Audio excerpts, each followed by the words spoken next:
Dr. Oguduaje Olabiodun, Acting Director of Administration at the State University Teaching Hospital, Ado Ekiti. Thank you. Dr. Michael Adeputan, National Insurance Commission, Risk and Insurance Regulation, Abuja.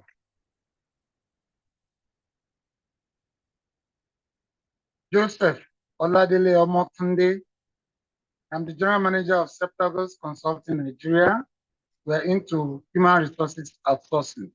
Our office is here, Lagos, off Allen Avenue.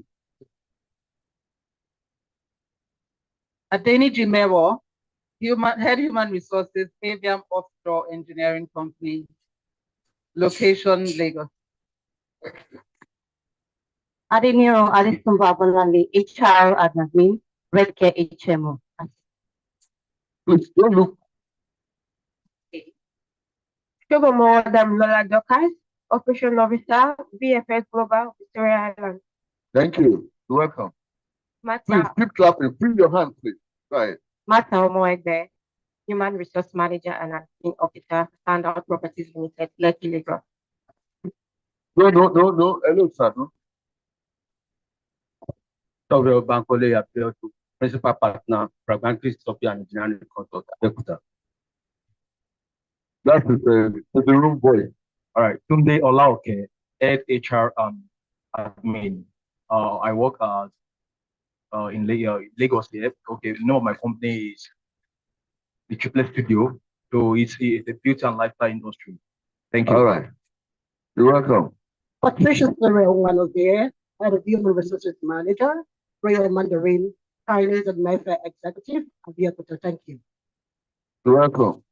Asandakila Ezekiel, Senior HR Generalist at Final Trust Microfinance Bank, Ikeja. Thank you. You're welcome, sir. Emonena Benjamin, Managing Director, Energy Supply Chain Solution, location Lagos. You're welcome, sir. Bababu Lutola, FCA, Group Head, Benefit Administration, Fidelity Pension Managers Limited, via Lagos. You're welcome, sir.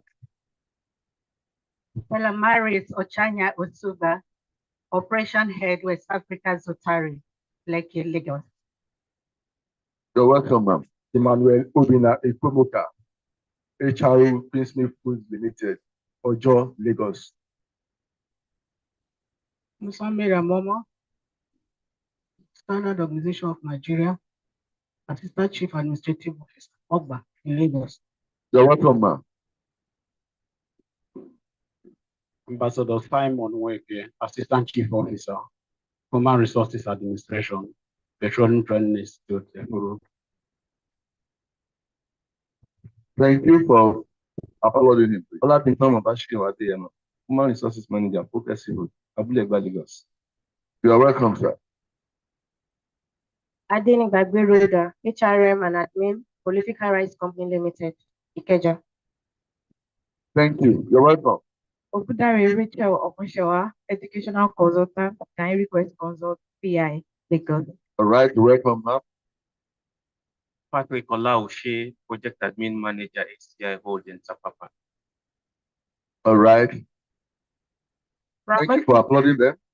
Ramatu Dauda, HRM and Admin, Nigerian Postal Service, Lagos. You're welcome, ma'am.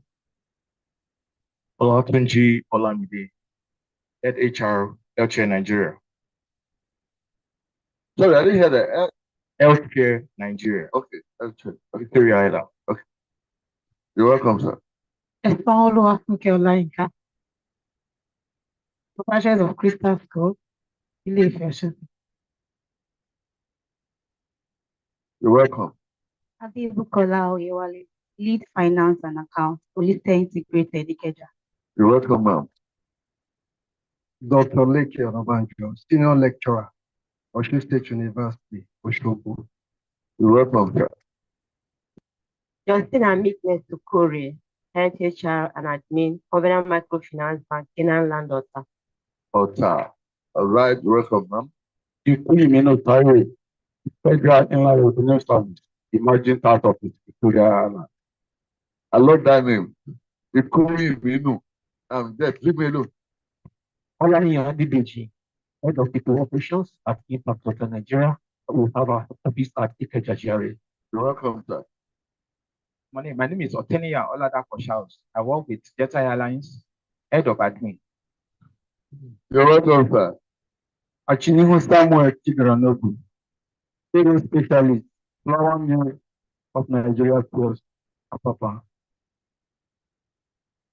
Oluwatoyi Ayeni, Admin Manager, Lee City International School, Jericho, Ibadan. Elizabeth Ashaolu, HR Business Partners, Z-Crest Group, located in Victoria Island, Lagos. Thanks. Femi Jokpelo Adeniyi, HR Admin, Dilden Communications, Nigeria Limited. Anofro Kenneth Onekati, Head Human Resource, Detail Group Industries, Oka, Anambra. All right. Comrade Felix Samuel L, Human Resource Manager, China Civil Engineering, Port Harcourt, River State. You're welcome, sir. Adesoa Igedo, Head HR, Health Plus Limited, Lagos. Genevieve Matthew, Lotsat Formida Limited, VI Lagos. Okay, that's the lady. Financial manager, yes. Yes, I'm paying advance for the daughter, the dowry for the daughter. Okay, good to see you, ma'am. Marcel Marizu, Senior People and Culture Officer and Head of Public Development, here in Lagos.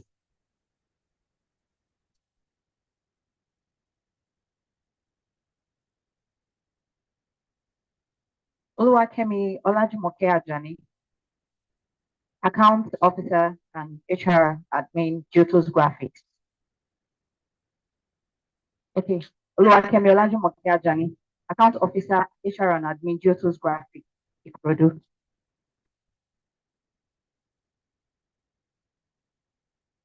Calvin Ozemachin Nabazi, HMO Officer, Awoli Hospital. Please, let's applaud them. Practitioner, New Orleans International School, Lekki, Lagos. Thank you. You're welcome. Akinwumi Toyosi Grace, online instructor and an educator. Shamsi Abubakar, HR and Admin Officer, Park Pensions at Victoria Island.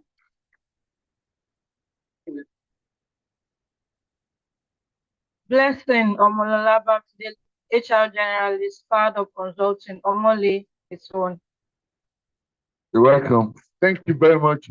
Those of you applauding here. Thank you. I appreciate you. Thank you. Okay. My name is Akinyemi Temidun Yewande. I'm a pharmacist, Director of Operations and Business for MedExtra Pharmacy, Lagos. You're welcome. Abila Otolope, Manager at Chase Social, Victoria Island. You're welcome. Adebayo Eniola, Medical Sales Representative, New Heights Pharma. You're welcome. Akindele Damilola, the Secretary of Nourish Manufacturing and Supplies Limited, Ondo. Ondo. Wow. Good to have you. Ayo Oluwatobi, educator at First Baptist College, Oyo. Oyo. Lawal Dolapo, HR Executive, Transparency Cape Insurance Brokers, Lagos. This way, ma'am. Oyelekon Victor, I'm a counseling psychologist at the Lekon Therapy and Consulting in Ibadan. Thank you. Aaron Genet Ologbo, HR Assistant and Admin Officer, Standard Properties Limited, Lagos. Faith Beloved, Operations Manager, State Integrated at Abadil State. Edwin Paul, Remote Advisor, First Bank of Nigeria, Certified Marina. I'm Kike Lomo Ipikule. I work with Dubri Oil Company Limited as the Corporate Service and Admin Officer. We are situated in Victoria Island. All right, you're welcome. Wale Arojolo, Principal Partner, Hilltop House, Lagos. My name is Welcome. Go ahead, sir. Joseph Flower, HR Generalist, Hallmark Finance Company Limited, Victoria Land. Good morning, everyone. I'm Oseno Blessing, Human Resource Business Partner with New Eye Pharmaceuticals here in Lagos. Aremo Funsho Mutsi, Payment Officer, Central Bank of Nigeria, Ilorin Branch. All right. Thank you very much. And an applause for everyone, please. Thank you. Okay, I don't know how we started. See you. See you. Manuel Batoge, we'll see you here. Can I see more faces? Quickly. I think, Secretariat, let me have more faces. Enlarge it for me, please. No, I mean, online. Yes, online. Yes. Sandra, one for us. See you. Candy, David, Adiola. Chidera, see you. Look here. Come here. Thank you. Yeah. I can see you now. Thank you. Okay. Salama, Zakaria. I can see you. Please, Kalu. I see you. Nelson again. Okay, I've seen these faces. I've seen this one before. All right, let's continue.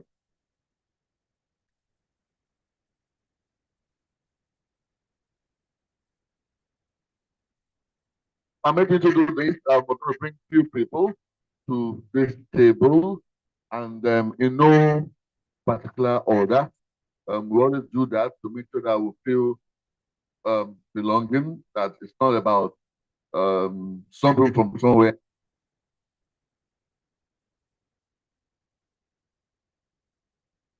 Like, hello. It's doing fine, but I don't know what I'm happy for.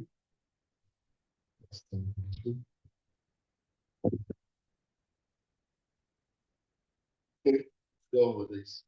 Thank you very much, Secretary and media. Thank you. This is good. I love to have active and proactive team. In no particular order, permit me to welcome to be a part of this by way of just coming to represent us. Table here. Do we do ladies first? Okay. Let's do. Okay, let's do. I'm sure to do here.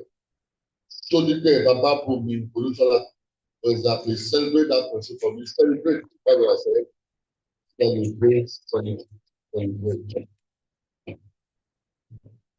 Please take a seat here.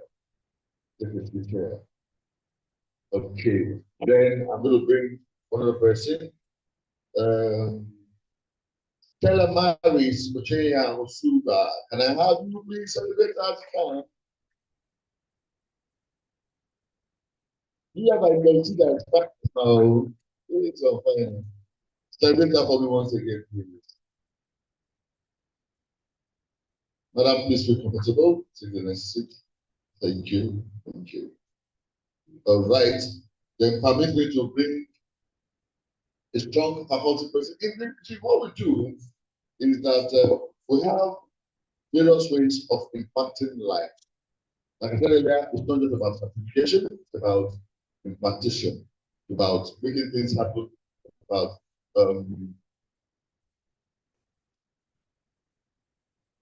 answering questions, about making the right change or changes here and there. A lot of this man I want to invite to this table, representing the council, is going to be part of here. And when we have given time to speak to us a little bit on the cost of this, please help me celebrate as I invite to this table. Dr. Michael Badibe. Dr. Michael Badibe. Please help me bring it to this table. Dr. Badibe, please.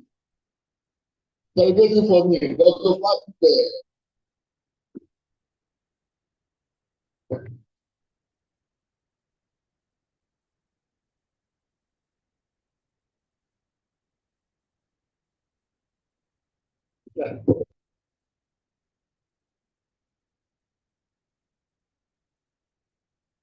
Yeah.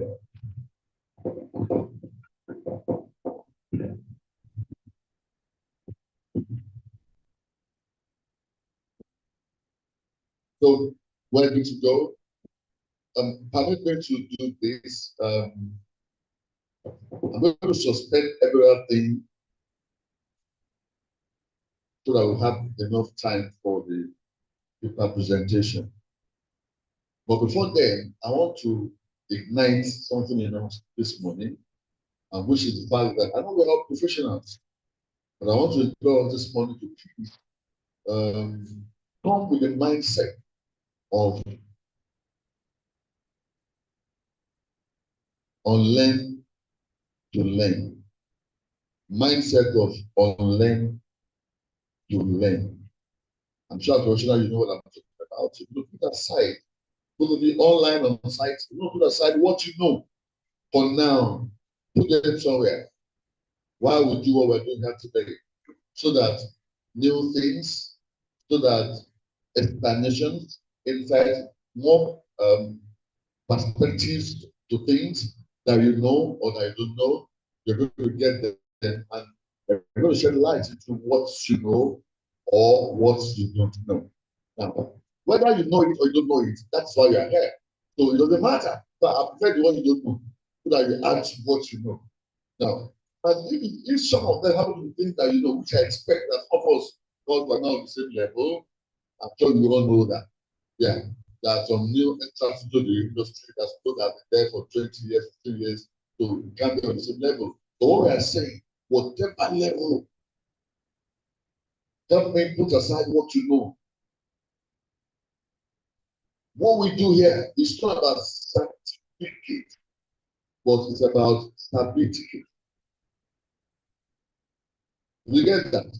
It's not about certificates. It's about, and what did I call it? Certificates.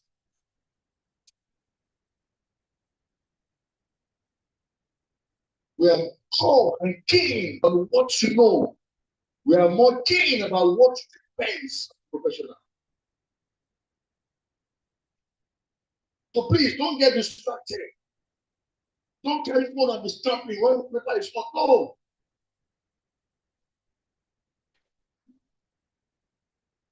No. You're not here. You're here to make friends, but when the paper is on, no friendship that time. Because you must drop in all that you will friends. How many friends? Madam, yesterday. For those of you that are young, oh, how was the outfit? No, take it loud now. Why are you whispering it now?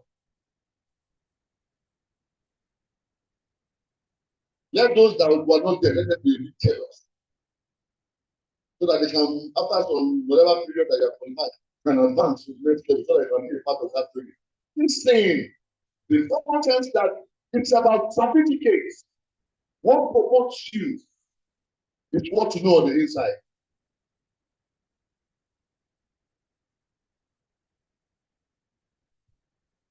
Here, encourage anyone present. You'll be online, you'll be on site. So please take your time to internalize what will be there and be able to process it. If you don't internalize it, you'll be able to process it to suit your company. The same answer can solve several problems. It depends on the application. Am I correct? This is my area. I'm so keen about what I'm doing. I don't joke with it. Because I know you didn't throw away that money.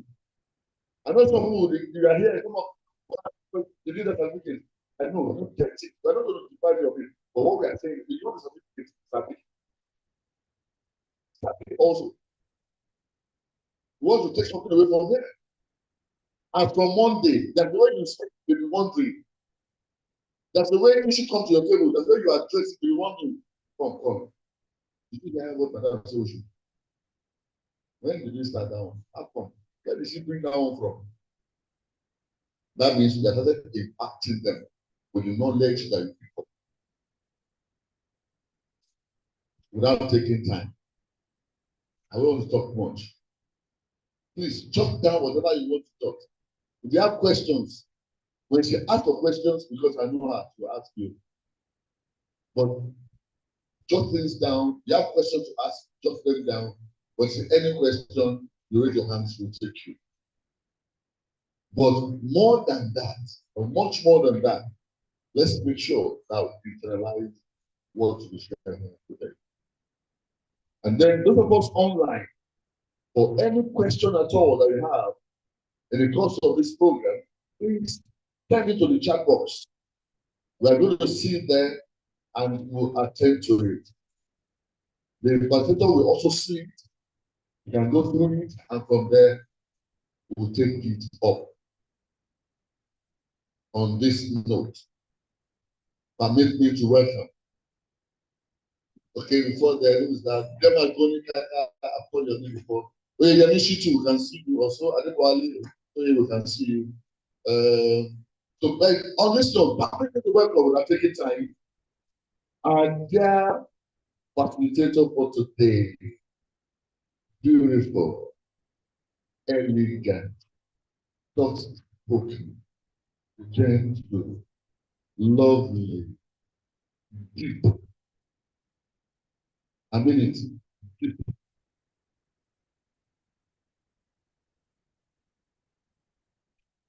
I'm going to want to like you. That's what I saw for you.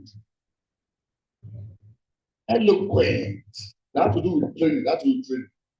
He was gathering 9th and 10th Chairman and Council of NITAT.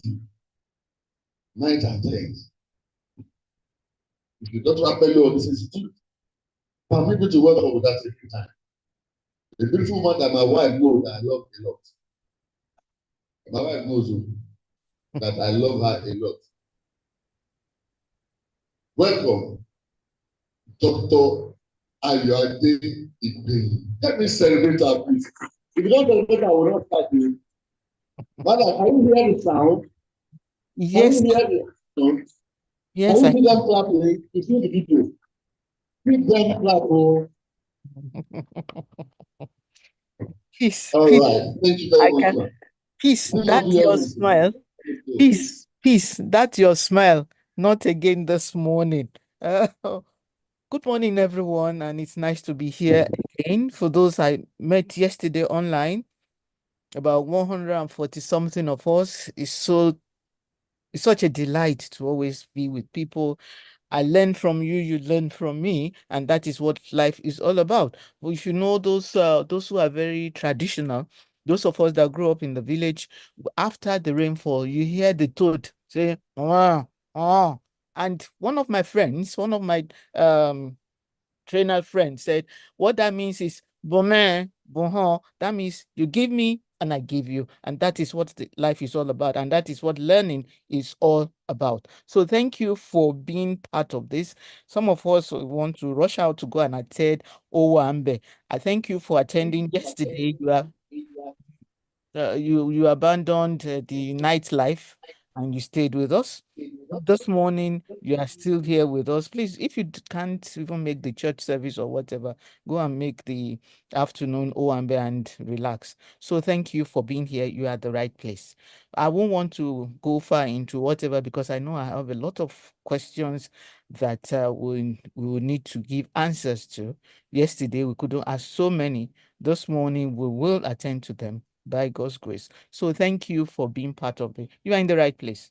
You can't be in any other place but here today, and that is what we want you to be. Like what my brother Gideon said, Sabiticate. We want you to go out there and make a difference. And that is what we are going to do this morning. So I'll start sharing my slide and I will let you see what we have in store for you. So, this is where we are. What do you want to talk about this morning? You will see shortly. And thank you for welcoming me with the beautiful smiles and the clap. So let's move on.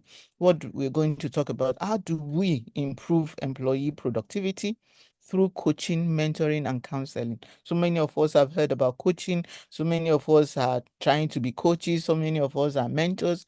How do you also add counseling into that? Some people will say counseling is usually for those maybe students or whatever. You see that we, as HR, you have to also bring in mentoring. Yesterday, I introduced this slide. I don't want to talk about it again. For those who are there, just catch the anointing. So what do we want to talk about? As we said, let's unpack the agenda. And what is our agenda for this morning? Your takeaway, that is our introduction. We also talk about productivity and overview, because talking about productivity is so large. And most of what we are going to talk about today are just a tip of the iceberg. Most of them are topics on their own that it can even serve as a topic for retreat wherever or whenever we get there. Coaching defined effective coaching practices, mentoring defined effective mentoring effective that is effective mentoring practices, benefits of mentoring, then mentoring and coaching. What are the major differences that are there? What is counseling after all? Then implementing, because most of what we talk about are theories, best practices, and experiential. Then how do you, after learning about coaching, mentoring, and counseling, how do you implement them? You know, we in some organizations, HR takes care of L&D, that is learning and development. What do you do? And that is equally the same way of saying training. So when you now live here, you are armed with what to do with coaching, mentoring, and counseling. How do you now bring that to bear in the workplace? As what my brother said earlier, that by Monday, people will say something is different, better than what you used to. So let's move on. We want to talk about our thoughts on productivity. What is productivity? Productivity, as we said yesterday, an attitude of mind. Remember, your attitude determines your leadership style. If your attitude is not right, then you are not there. So productivity is an attitude of the mind. And productivity means doing something better today than yesterday. So that means some people will not look at it as I'm competing against someone, but I'm competing against myself. I want to be better tomorrow than what I am today. And that is what productivity means. It means continuous improvement. And we always say in learning and development, or in training, as a trainer, we also say continuous and never ending improvement. CANIENEI, continuous and never ending improvement. And that is once you are alive and once you're an HR, you should continually learn and develop and improve yourself. So productivity improvement techniques means what? Staying afloat in today's business environment. You can't do anything better than that. If you don't stay afloat, you will sink. You will sink. The current of technology, the waves and everything that AI is bringing to bear in our world now is something that you should be someone that is thinking, standing up, okay? Thinking as you are standing, you are thinking, what is the next thing to do? Or else one day, the wind of change will carry you away. And that's why you are here. You are in the right place. Chartered Institute of Human Resource Management. You will network with other people later when you are absorbed into the system. So why employee productivity matters? Why? Because it impacts on organizational success. And at the same time, when productivity is high, what do we do? Employee satisfaction and retention is also there. So what do?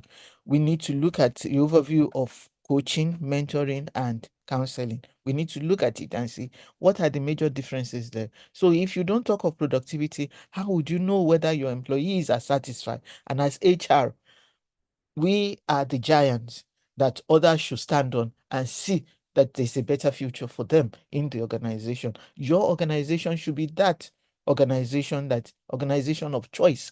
We don't want to go elsewhere. Even I've seen some people that they will offer them more money and they say, no, I think I'm okay here. Money is not everything after all. So let's quickly hear what immediate past vice president of Nigeria had to say about productivity. He said somewhere, he said a thought on productivity.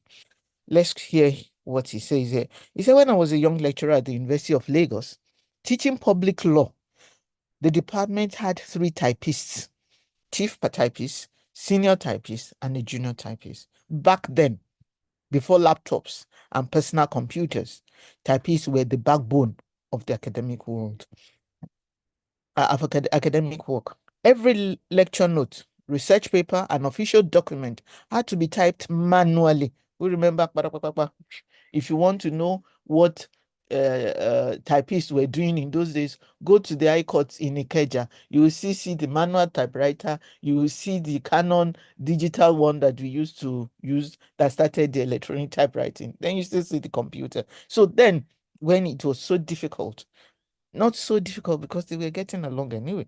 Every lecture note, research paper, and official document had to be typed manually. But here is what I observed. The chief typist disappeared when work piled up, strictly a 4 p.m. worker, 8 to 4. The senior typist, nowhere to be found. But the junior typist, a man named Adereni, with only a school certificate, was different. Hardworking, dedicated. I often dropped him off at home at 1 a.m. When the opportunity came to get someone to be recommended for a higher job and better pay, I chose Adereni. He went to The Hague, worked so diligently that every judge wanted him on their team. Eventually, he moved his family there, earned degrees, and built a successful life. One day, he remembered me and sent me a car. Lesson: someone is always watching. Hard work never goes unnoticed, and that is productivity. It's not all the time that you get the physical reward, but there are some people somewhere along the line, they will notice you. So let's quickly look at what productivity is all about. Productivity is what the input, going through the process. We mentioned yesterday culture. The culture also has to do with the structure of the organization, then the output. Like some people used to say when we started using computer, they say garbage in, garbage out. But nowadays, if you put whatever there, AI, or what is the other one? ChatGPT, Copilot, all of them will assist you. Even if you put in nonsense, they will reorganize it for you. It's not like before, garbage in, garbage out. Use ChatGPT once. You won't want to use any other AI, or unless you start stepping up. So input. What are those inputs for you to be able to be productive and enhance your productivity in the workplace? So manpower, materials, money, time, machines, attitude and emotions, training and development, experience, education, and interpersonal skills. You can't fault some of this. What you need to do is, the manpower is there. How do you work with the manpower to be able to achieve what the organization wants you to? So you put it through the process, and the output will be what we want in terms of productivity improvement for peak performance, not average, peak performance. And even if it's average, we keep improving that individual until we get that individual to the level where we want him or her. You know, one thing about when those of us that are in public sector is that we always say annual performance review. We should move away from there. And I hope with what the new head of service or secretary, no, head of civil service in Nigeria is saying, that we are going to reinvigorate or rejuvenate. There was one English he used.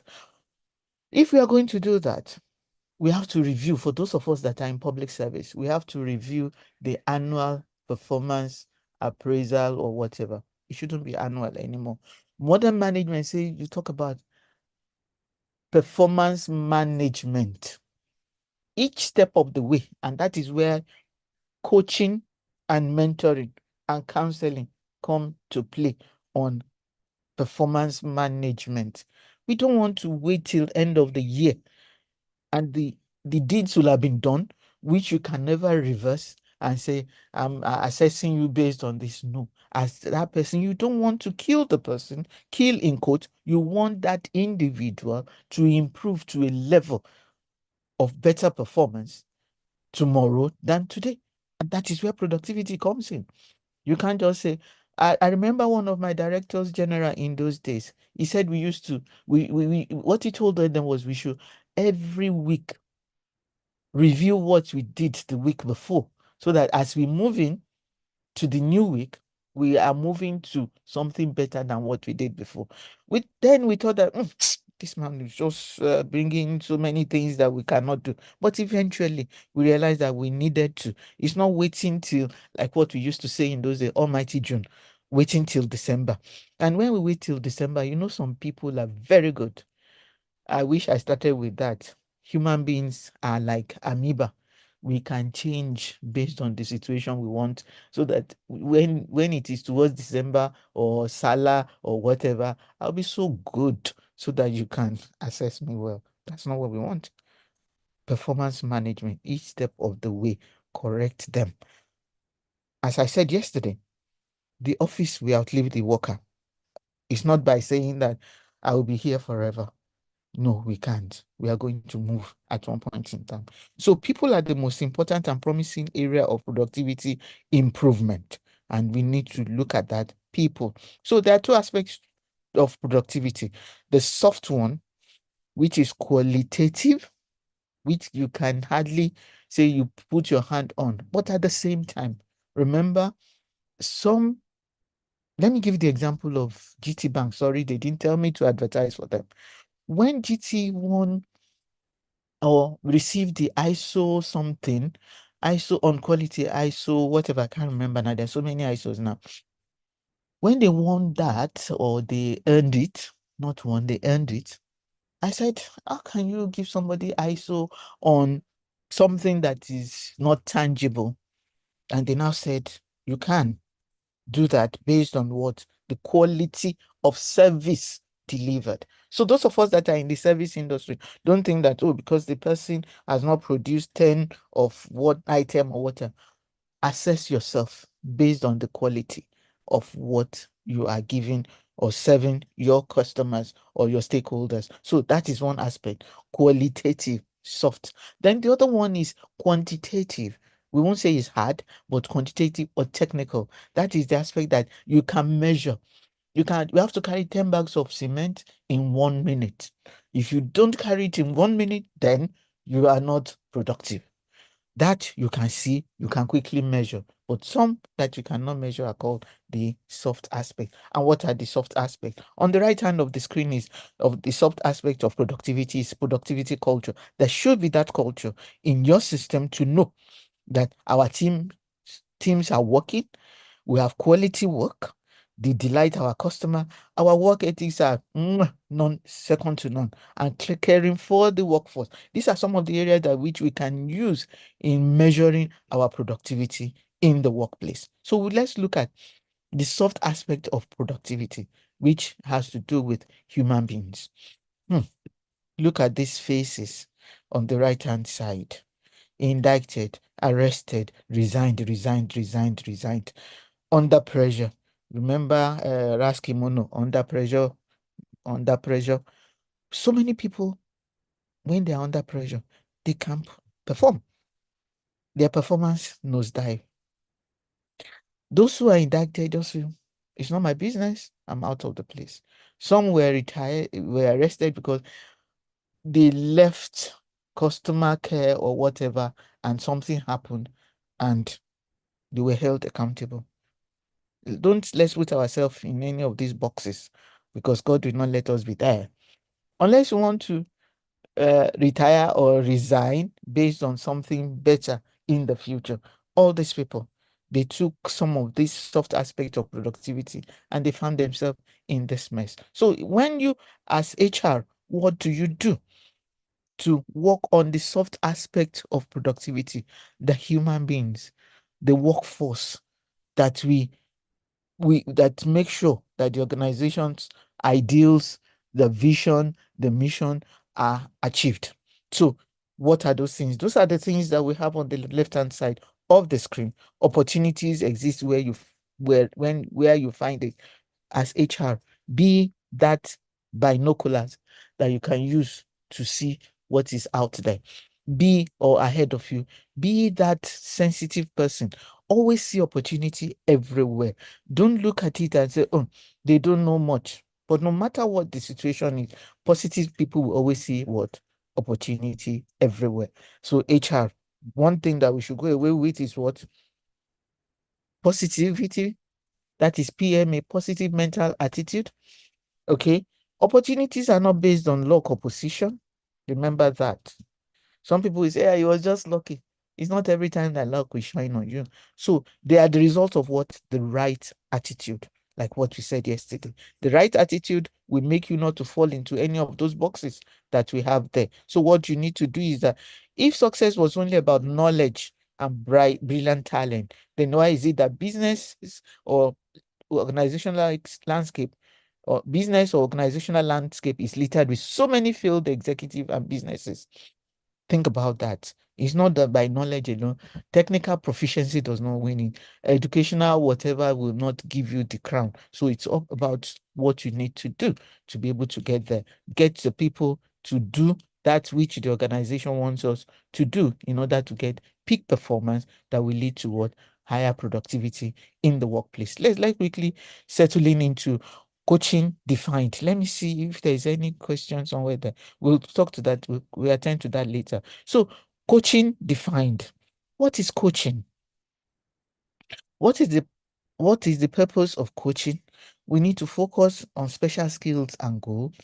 Then, what are the benefits of coaching? So, let's look at that. Coaching is a process in which a manager, an HR leader, through direct discussion and guided activity, direct discussion, guided activity helps a colleague to learn, solve a problem, or do a task better than you would have done in other cases.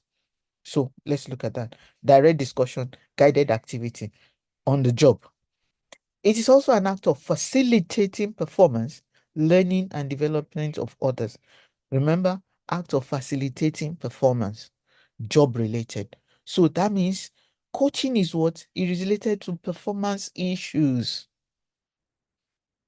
Performance issues. For those who are football addicts, when they say the coach, what does he want you to? He wants you to go out there on the football field and be able to perform, score the goal, defend the goal, strike, and make sure you get it well. Performance. We're just using the football, but we're not talking of football now. We're talking of the workplace. So what do we do? The benefit is what we want: a better performance from the employees or those who are in the same business with us. What do we do? Now, let's look at coaching. What does coaching do? What are some of the benefits of coaching? It's used to build skills, projects, projects progress. That means if you have projects on hand or a project that we're doing, how is it moving? Let's assume that there's something that we're supposed to do and the project is ongoing. Something stalls our movement. What do we do?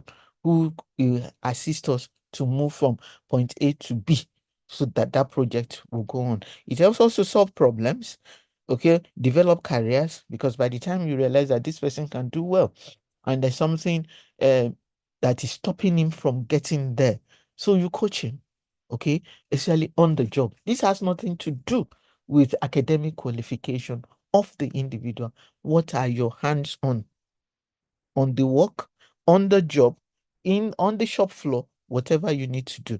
Then overcome conflict. Just a lower worker, or what do we call them now?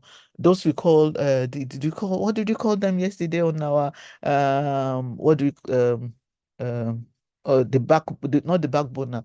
We had the jawbone, we have the knuckle bone, we have whatever. So these are the people that will do something if that person that's supposed to, okay, wishbone, the wishbone has issue with the knuckle bone, and the wishbone is the one that will do the job. Those are the lower run of the ladder. If they're the ones to do the job, the knuckle bone will not come and do it, but the wishbone can spoil the job for the knuckle bone. So what do? We need, as HR, we need to be able to overcome conflict management.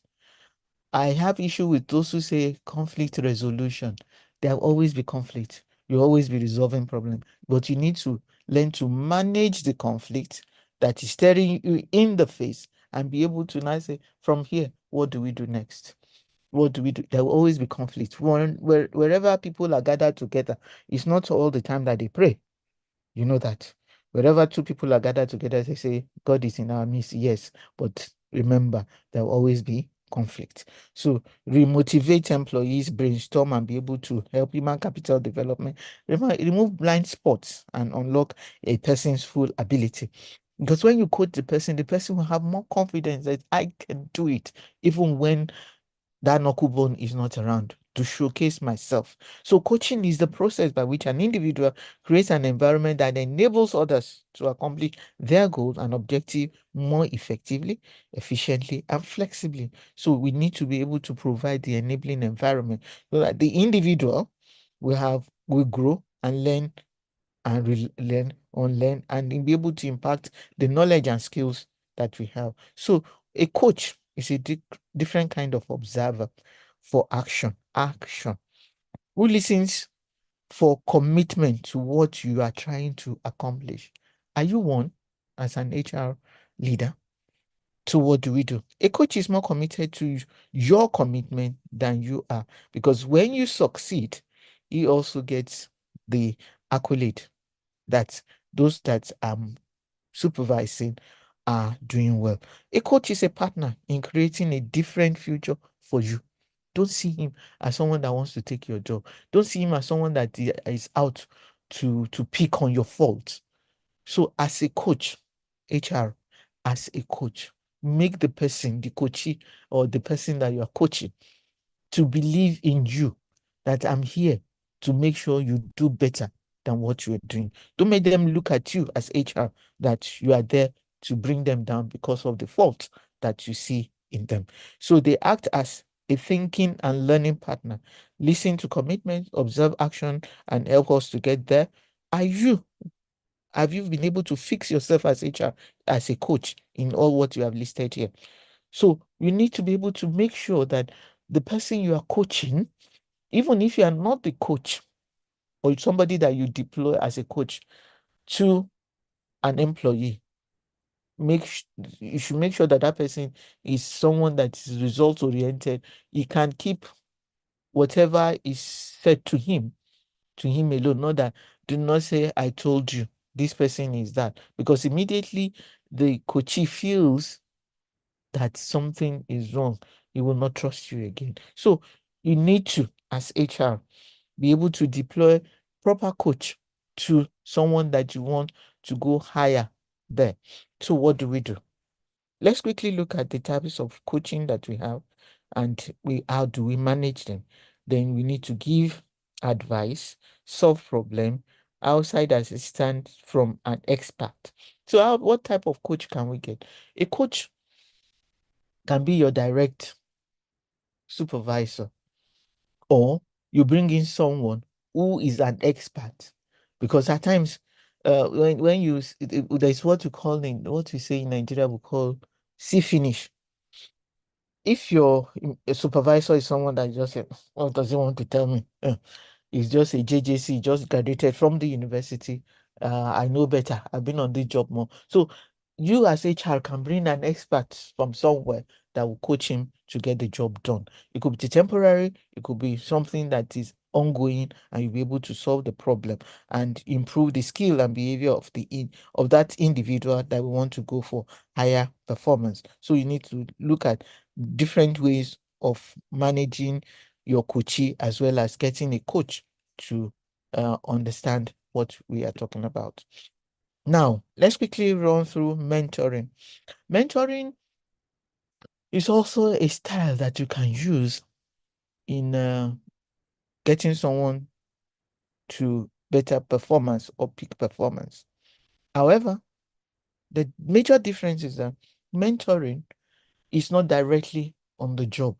Like a coach will tell you, okay, when you are opening this, a coach will say, turn it to the right. The right will make it to open. A mentor will not be with you on the shop floor, will not tell you how to do it. He will combine, is a midway between a counselor and a coach. Okay, he will know what it is, but not on the job, not directly, not the direct action that you should do. So let's quickly see mentoring, what is defined, and I'll tell you the story behind how we came about mentoring. So let's look at it. Mentoring is a supportive learning relationship, between a caring individual who shares his or her knowledge, experience, and wisdom. You see, it's not action based like what you had in coaching. Okay. With another individual who is willing and ready to benefit from this exchange to enrich his or personal journey or professional journey. Look at it. There is nowhere in that we have mentioned action. A coach will take your hand and tell you, no, no, no, no, don't turn it that way. A mentor will tell you, how are you getting on your job? What are some of those things? This is like the soft area of your job so that you will progress. It will eventually, when you think, how will my mentor hear this? I should put more effort and get this thing done.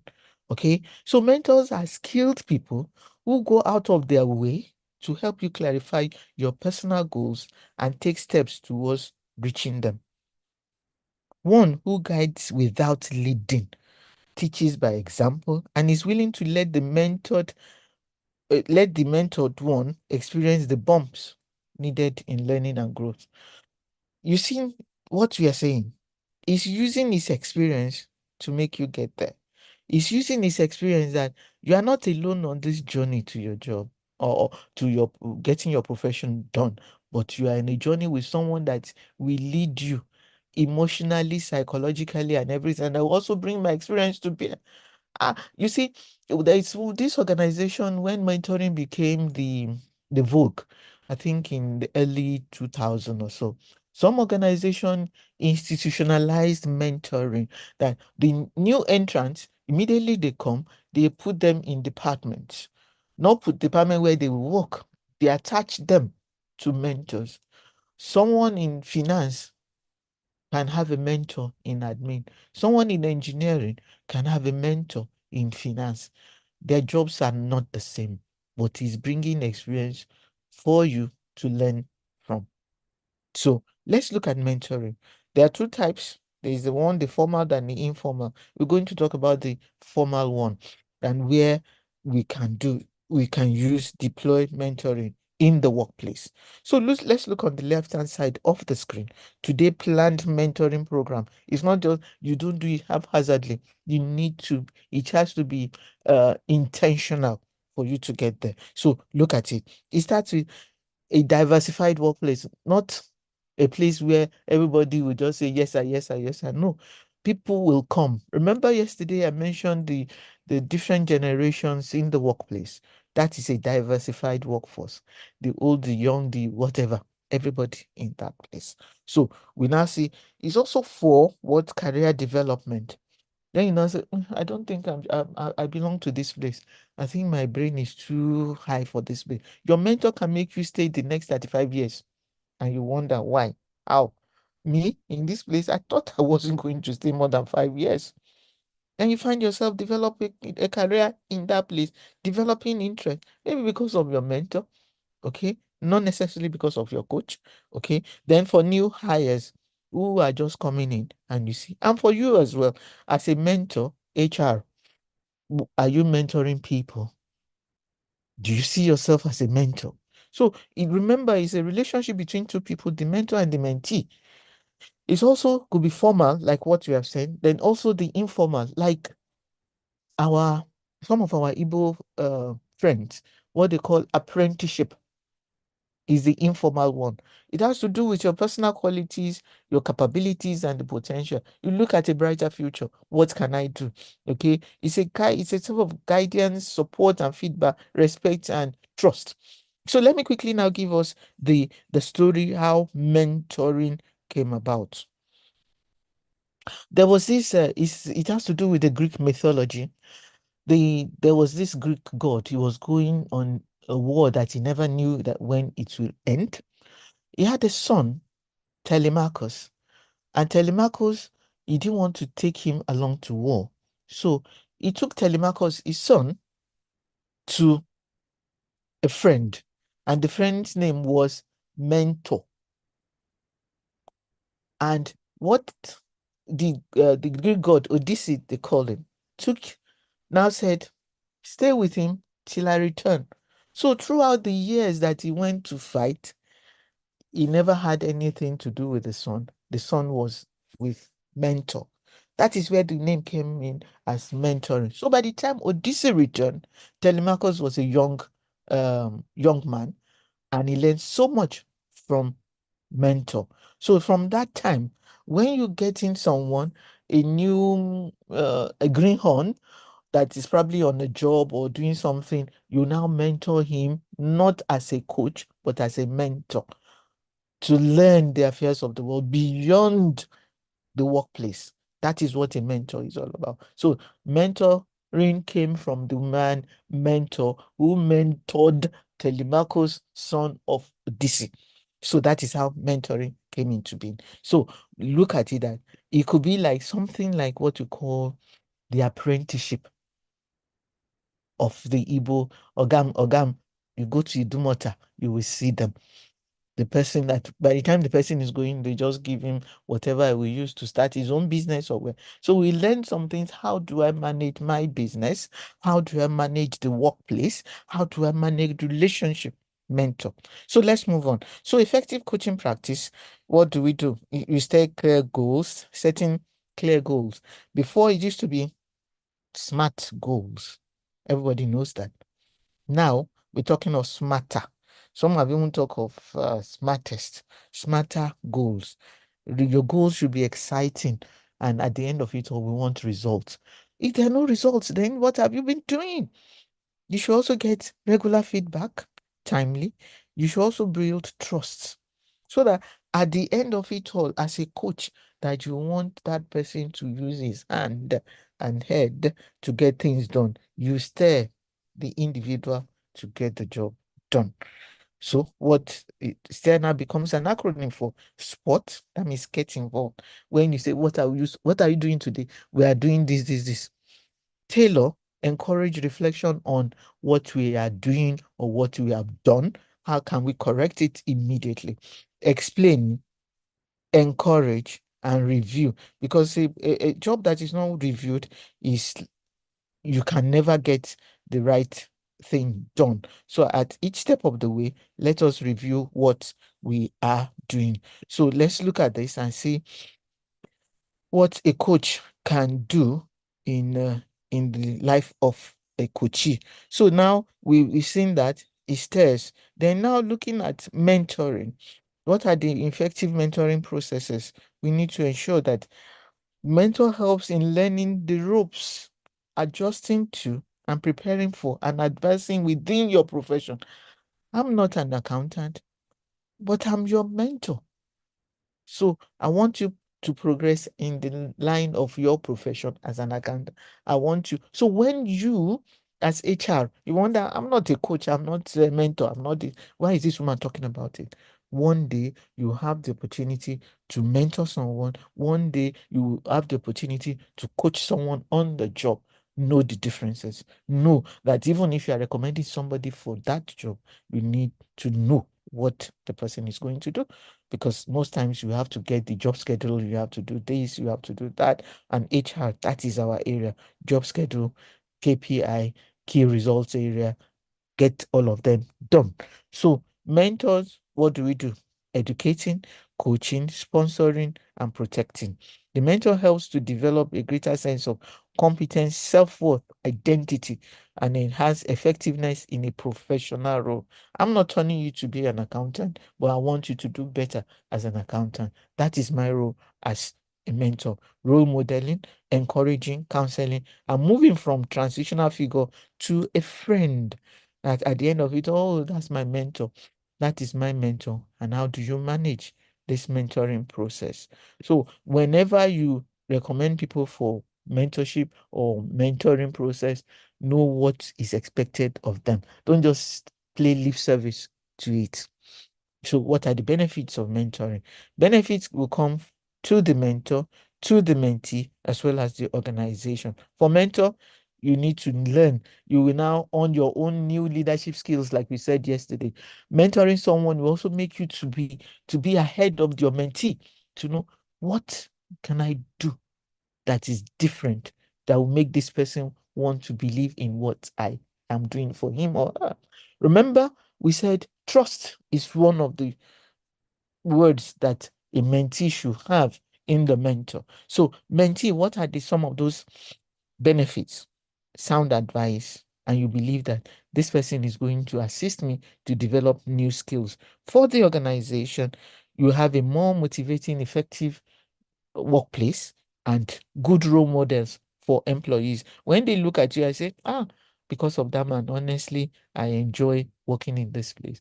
Even if they're thinking of to jackpot on the organization, they will stay and believe in you. So let's quickly look at the differences, the major differences between mentoring and coaching. I'll take your question shortly. If there is any, I will stop at slide 20 and we'll take some questions. Mentoring and coaching, the major difference. Mentoring is what? Relationship. Coaching is functional. You need to learn to function on the job. You need to learn to function on the job. So that is me as your direct supervisor or line manager. I will tell you, no, do this. Let's do that. If you do that, it will put our job in jeopardy. If you don't do this, our safety will be compromised. If you do that, security is at risk. So these are the ways in which function. What are those functions? Step by step. Okay? This is where we are, and that is where we want to be. How do I close the gap? The function of a coach. So mentoring is for strategic game plan for recruitment, retention, professional development, and all. So you see that even in mentoring, there is a bit of what? A bit of coaching, but it is not directly on the job that you are doing, because I cannot come and coach you. Some of us are medical people, medical personnel. Mrs. Igbe can be your mentor, but I will not coach you to be a medical doctor. I don't know where they put injection or how they get blood from us or whatever, but I can tell you how I can mentor you on how to be a better doctor. And these are the major differences. So organizations that do not nurture their talent will not survive. And that is where HR we have issue. How are we nurturing those talents? Do we see ourselves as just all in all at that point in time? I'm HR and there's little you can do. HR, let's look at it. One of the things that we do is that we hire talent for our organization. We get involved, even if we are contracting it out to someone, but we need to manage and nurture them. So let's assume that they've come into the organization. You see that thing that dropped now, the red one, retain the talent. That is the bane of Jakba in Nigeria.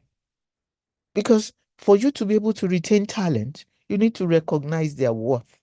You need to recognize what they are bringing to the table, the value that you are going to give them as well as they are bringing. So you need to encourage them that, yes, we appreciate you as a member of this, our team. Then that is why in recent past, not like 10 years, maybe in about 2 decades ago, the issue of what we call employee of the month came into being. That is recognition, encouragement, and reward. When you get to some filling stations, you get to some places, some organization, the picture of somebody will be there, employee of the month. So everybody now aspires to be that employee of the month. It may not come with monetary value immediately, but it will affect the maybe promotion or something of the individual. I'll give you an example. When I was in service, there was this lady, maybe because exam fever and interview, whatever. When she went for exam, she didn't do well. She went for the promotion interview because it was written and whatever. She didn't do well enough, but they allowed her to go in for the interview. At the interview, she fretted and she couldn't get it. She didn't make it. When the list of those who were promoted came on, I was How can Mrs. Lagbaja not pass? No, it's not possible and whatever. But because she's done well at a point in time as employee of the month, best staff of the year, that same year, they used it to assess and say, if there is anything like on trial, they promoted her. And it was now taken that some people, that's why some people say, what do you call it now, that examination is not the test of knowledge. But for us to be able to retain our talent, please let's work with these three: recognition, encouragement, and reward. So let's quickly look at that, and you see that people will stay with us. Oh, sorry, I didn't talk about communication. Communication is very important in all of this for us to be able to nurture our talents, and we get there. So if what is said is not what is meant, and what is meant is not what is said, then what should have been done remains undone. That was said by Confucius, and that Chinese, whatever, on the other side of Oriental. So you see, you need to say it for them to understand that this is what you want them to do. If you don't say it well, I mentioned the 4 legs of communication yesterday night. Please look at it and see what we can do. So question time. Let's see how many technical.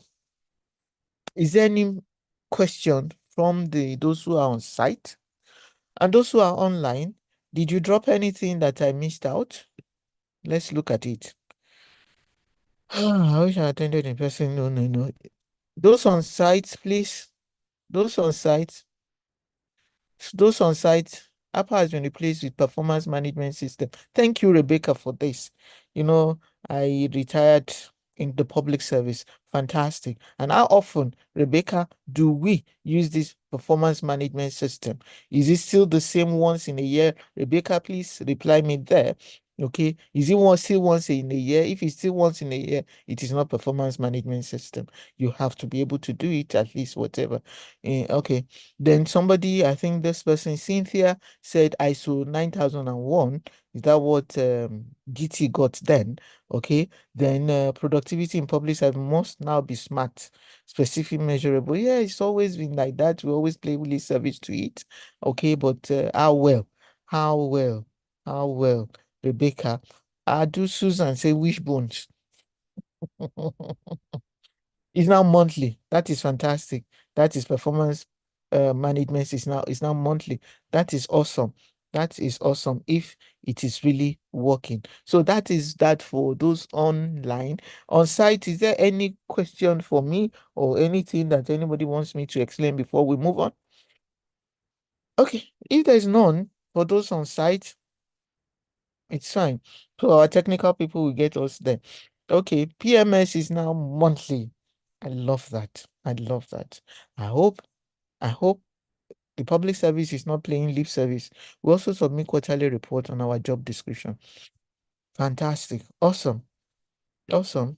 There's light coming into the tunnel from public service, because in those days people would say public service, you push file and you move file, you push file, BU, work in progress and all sorts. But now more people with more ideas are coming into the public service. Thank you for that, Rebecca. Okay, counseling. So let's quickly look at counseling. We've talked about coaching, mentoring. Now we're talking about counseling. What is counseling? Counseling is a non-evaluative feedback to individuals. When I counsel you, I don't ask you to say on a scale of 10 and all those things. I want to see the change. Okay, I want to see you as a better person, to develop a better sense of how others see them, to help people learn behavior that will assist others in learning their work related to goals. Okay, I'll give you an example of counseling. An example of counseling is such that when someone is doing a good job, but on another level, he has issues. So what do I do? As an experienced coach or a mentor, I will now go outside of the job, outside of mentoring. I'll give you an example of when I was in service long years ago, when we used to receive our salary with check. You take it to the bank, either you withdraw everything or you pay it into your account and start taking gradually, small by small. There was this guy, he was an accountant, very good one. You can't fault him on his job. But he had problem with the bottle. Anytime he receives his check in those days, he will go to Mama Comfort's corner. He will drink himself to a stupor. They will go to the house and tell the wife, come and carry your husband from the gutter or wherever. So the woman had it up to here and here. So she came to the office. They counseled the man and did everything and whatever. The organization had to step in to ensure that he became a responsible father and husband to the wife. So what did they do? With his consent, anytime the check came, they will split the salary into two. They say, this is how we can help your children grow and your family to be intact. Split the check into two. You see, they're stepping in for him to be better in his behavior. He didn't have enough money to now drink himself to a stupor. He will drink, but not to the stupor that we had. They split the check into two, gave the wife and said, Madam, go and manage this 50%. At least he's the one that walked the walk. Let him take this. So he didn't have enough to go to Mama Comfort's place. So these are some of the ways in which you can counsel outside of the job. But because the person is in the workforce and is not projecting your organization in good light, what do? You assist them to learn that whatever you are doing will affect your work. Your goals in life is to be a good worker, earn your money, and do whatever work-related goals. But counseling will come whether from the rear or from wherever to assist him to achieve a good job. So this is the essence of counseling. So the focus is not on how the individual perform today. Instead, it is on how he can perform better in the future. And as counselor, you go in and out as a coach as well as a mentor and come in there to assist that person to achieve better if he's not doing well in terms of his job. But for him to do better for his life as well as for the job, we need to manage that individual very well. So it has to do with confidentiality and trust. It has to do with professional support. It has to do with a proactive approach. Before you jump into the lagoon, let's assist you to do something better with your life. So what do you do as a counselor? You come in with your emotional intelligence or emotional quotient to be able to assist that individual, because you should be seen to be above board if you are going to be a counselor, for crying out loud. So you need to look at it holistically and assist the individual. If emotional intelligence is a large topic that we cannot discuss all, but you need to be emotional awareness of yourself. How do you manage other people's emotion and how it relates to you? You need to also manage internal relationship management of whoever, so you can stand in as a mentor and a counselor for someone. So, and how do you manage external relationship? Because the individual that you are counseling may be projecting your organization in bad light out there. So now let's quickly look at implementing coaching and mentoring and counseling programs. The first thing that you do if you're going into coaching or mentoring or counseling is what you need to do, what you call needs assessment. If you don't analyze the needs of the individual or the organization, you'll not be able to get there. And one thing that we always say in learning and development or training is that when you are doing needs assessment, I'll give you this for free.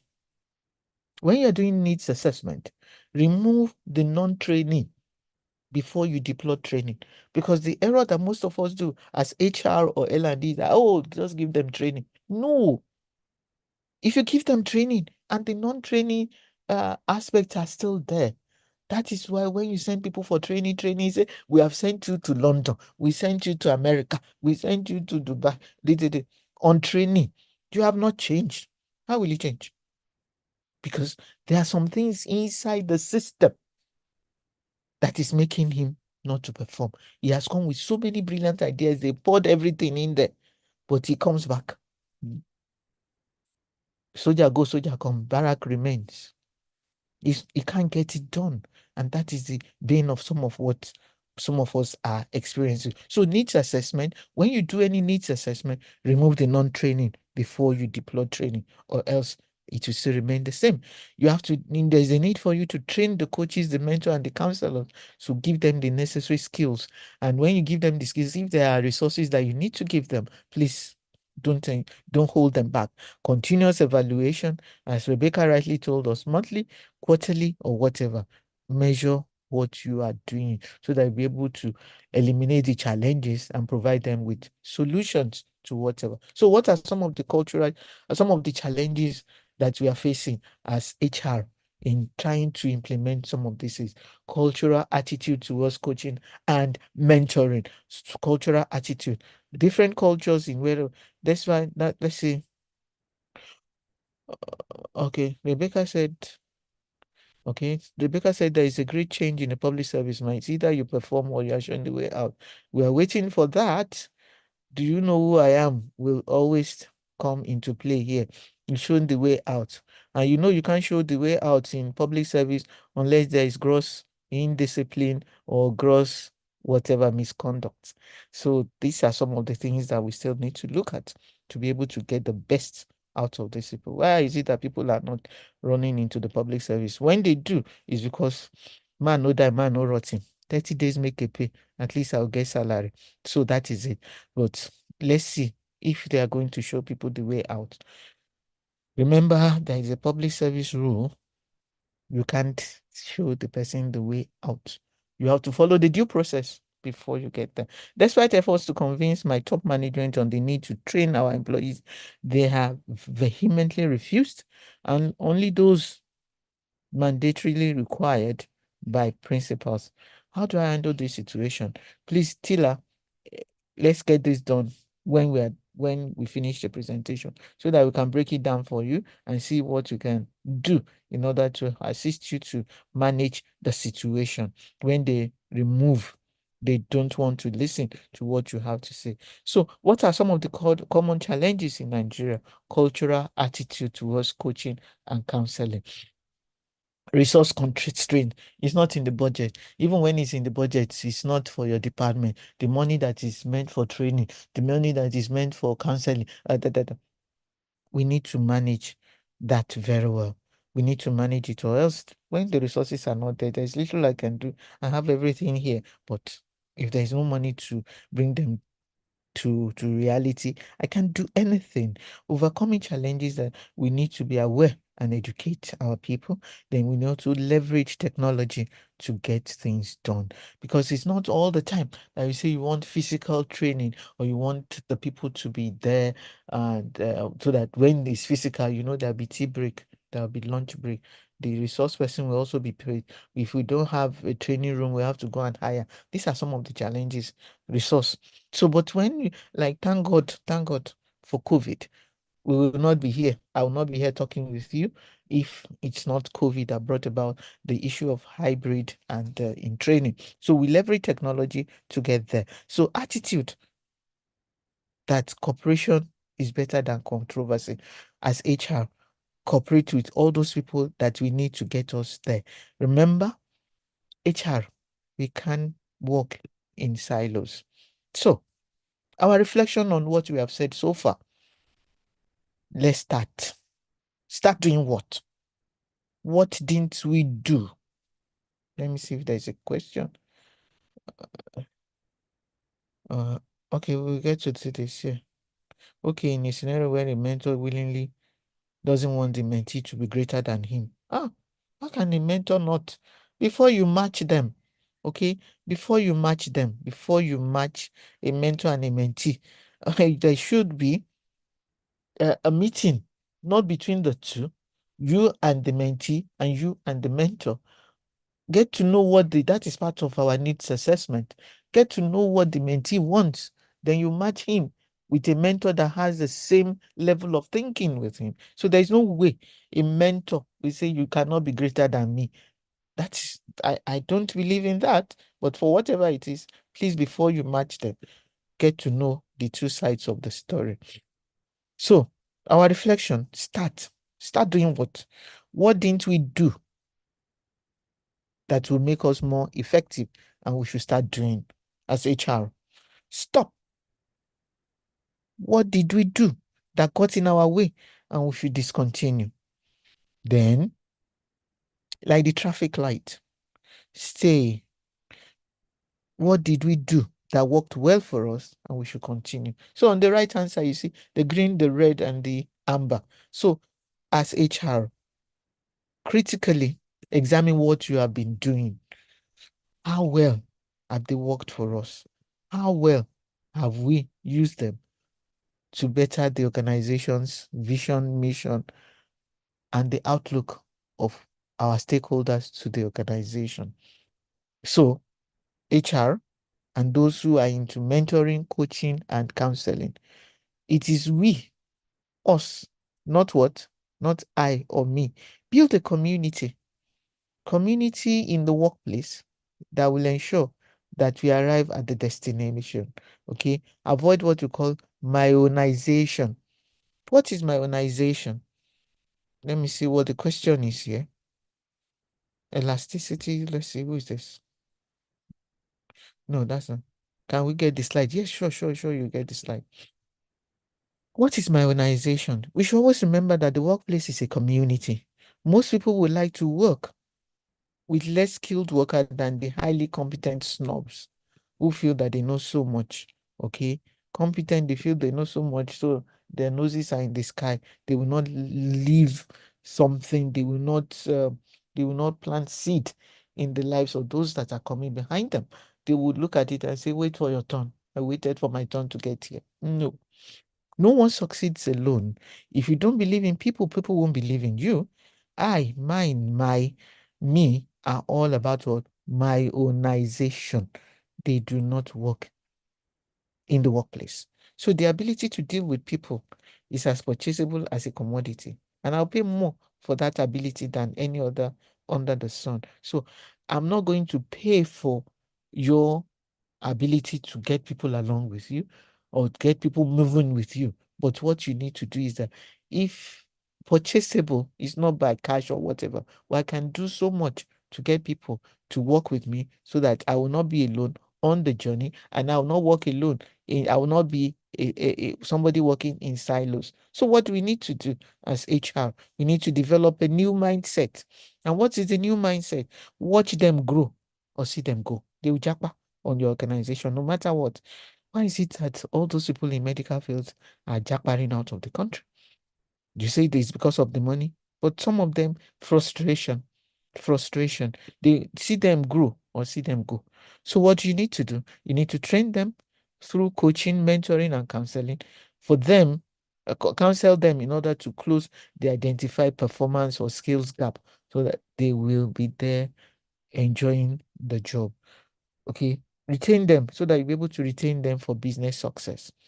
Remember, we need these people to continue the life cycle of the organization. So what do you need to do? You need to maximize your circle of influence. Okay, circle of influence has to do with the human being at the center of the activity. That is what you can do. Circle of concern, you have no control over. But your circle of influence, you can work on that. So what do we do? The only sure way to maximize your circle of influence is to endeavor to always leave behind a credit balance in the emotional bank account of every human being you relate with daily. What do you mean by emotional bank account? You do for me, I'll always remember. You don't do for me, I'll always remember. So emotional bank account is that that I owe you one. Is it positive or negative? I owe you one. You have done so much for me. So many years later, I remember. I may not even be the one. My children one day will say, "Oh, is that the daughter of, do you know what Mrs. Igbe?" You say, "Yes, I do." "Who is she to you?" "Oh, she's my auntie. She's this." Maybe if I've done well for you, you want to reciprocate. If I've also done well in code, you also want to say, "Yeah, okay, don't worry. I know." You say, "Is there anything?" Say, "Nothing. Don't worry. Don't worry." Emotional bank account. People will always remember how well you treated them, and they'll always know how to repay you. People will say that is a law of karma or whatever they call it. But for whatever it is, as we journey in our workplaces, remember that one, positions are temporary. Ranks and titles are limited, but the way you treat people will always be remembered. I saw this from Governor of Central Bank about a week ago. He said productivity and knowledge, or productive and knowledge, they go hand in hand. But you cannot go hand in hand if the ultimate results in Nigeria economic development is the people. To develop our economy, we have to have what he said, return on people rather than return on investment. Return on people is more important, he said, than return on investment. If you say investment in people, fine, but return on people, focus on the people. Don't look at how much you have spent on them, but look at when these people move on and when they do well, performance will improve, productivity will also skyrocket. That is why we have this simple truth. As HR, you are paid to produce results. That is why we have our KPI, KRA, and what did we say earlier? You need to look at this. You are paid to produce results. It's your people who produce the result. So what do you need to do? All those energy, negative energy here and there, don't exhibit them. Bring your energy to help your people to succeed and be successful. For when it is done, you will be the one to get the accolade. How many people know those who are working behind the scene for Dangote or Tedola? All of them. How many? Even Baba, it is my turn. Some people say, this Baba that is collapsing every day. Suddenly, Uncle woke up and is performing, depending on what you mean by performing. But there are some people behind the scene. So what do we need to do? Look at this. Dalai Lama, he turned 90, incidentally, this week or last week. This is what he has to say about relationship management. I also have that back of your mind what Cardoso said, return on people, not return on investment. Unless you see the people as an investment, that is when you say return on investment. But he said focus on the people. So Dalai Lama said the 3 R's in relationship management were respect for self, respect for others, responsibility for all your actions. So are you still sticking to the old way, or you are moving to the new way, which is greener? So life is about finding yourself. Life is about creating, recreating yourself and impacting on people. Drop all those excess luggage. You can see that diagram and you'll be there. So what do we need to do as HR? We need to manage people. People becomes an acronym for, people is now an acronym for professionalism, empathy, optimism, partnering, loyalty, engagement, and empowerment. If you walk through all of this, even if not all, if it's only empathy that you can manage and engagement and empowerment, honestly, you will be successful as an HR. So in order to succeed, HR or HR executive must be fully engaged with employees who make up their organization, focusing skills by skill on people, or and you can also use what you call the fish model. And what's the fish model? Feel for others, which falls into empathy. Involve others, which falls into engagement and empowerment. Speak to and see other people's point of view. That is what partnership, partnering, okay, and professionalism. Hear them out. We air them out. Then this gives you what the fish model, or people management and investment in people. For what? The rich also cry. The blood that runs in you runs in them. Look at it, that one day we'll be out of here. Position is transient. I had this poster. It wasn't a poster, it was a printout. As you step out of my office in those days, you come in, you shut the door, but when you are going, you not but see this printout on your way out of my office. I say, ask yourself, what do I ask myself? Will I close from work today knowing that I have helped my organization grow? HR, am I part of my organization's problem or solution to them? Is your desk the last bus stop for people to get help? Or you say, go and meet HR, go and meet whatever, that you see, meet your Waterloo. How many productive hours have I spent on my job today? If I do not build my organization, who will? What will I be remembered of and for when I leave this organization? It's a mind-boggling question, and we need to look at it. So HR, dare to be different from all other HRs that have not attended Chartered Institute of Human Resource Management, our induction, our network. Then you will see that you are different. All of them are green, but you are red hot, hot, hot. You're different. To make the difference should be you.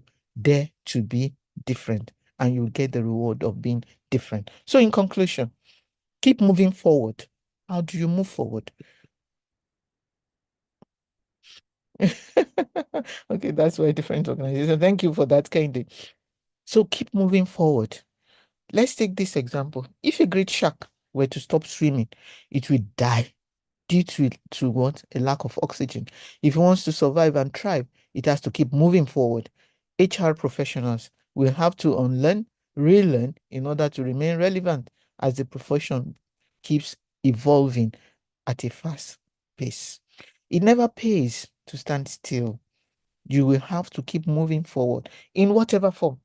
HR should be ubiquitous, lest we fall into what? Oblivion.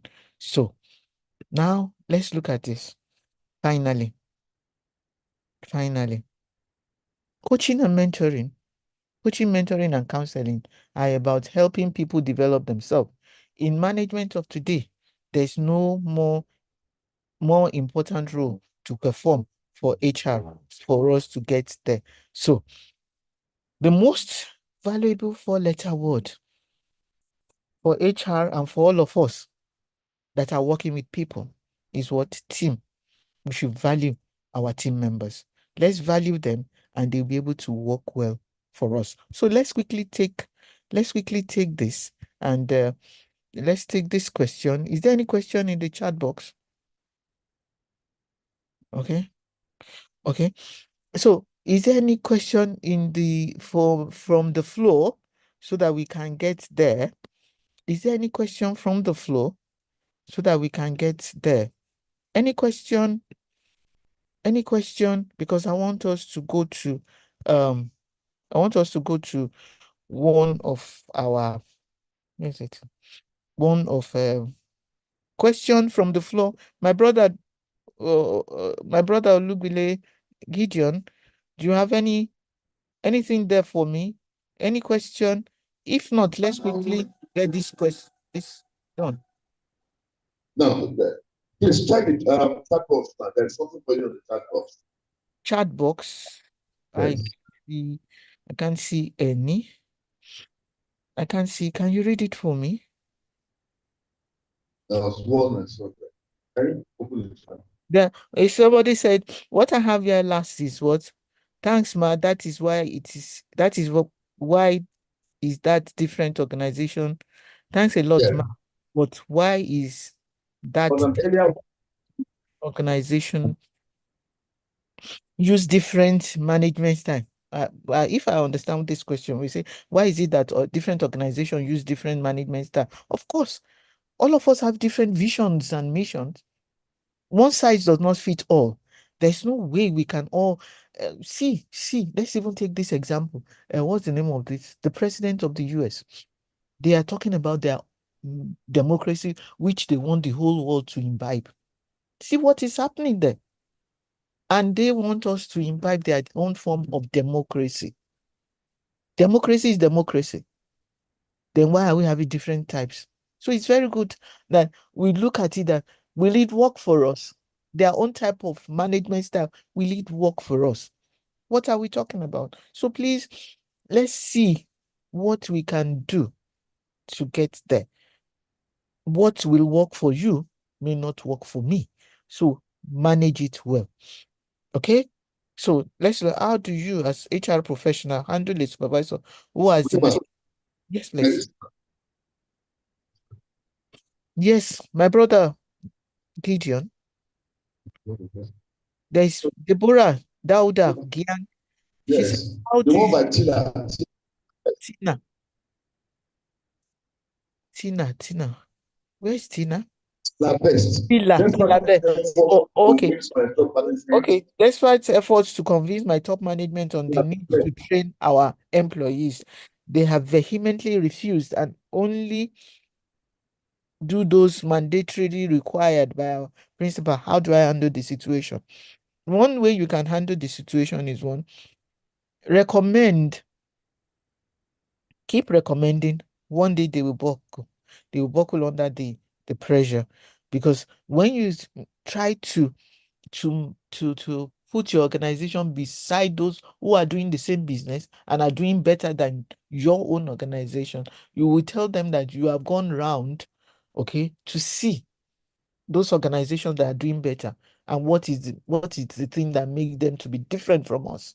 It's probably through training, not only mandatory training, but other training that we assist. Let's justify, because before you can get money for training, you can get money for training out of management, you have to justify.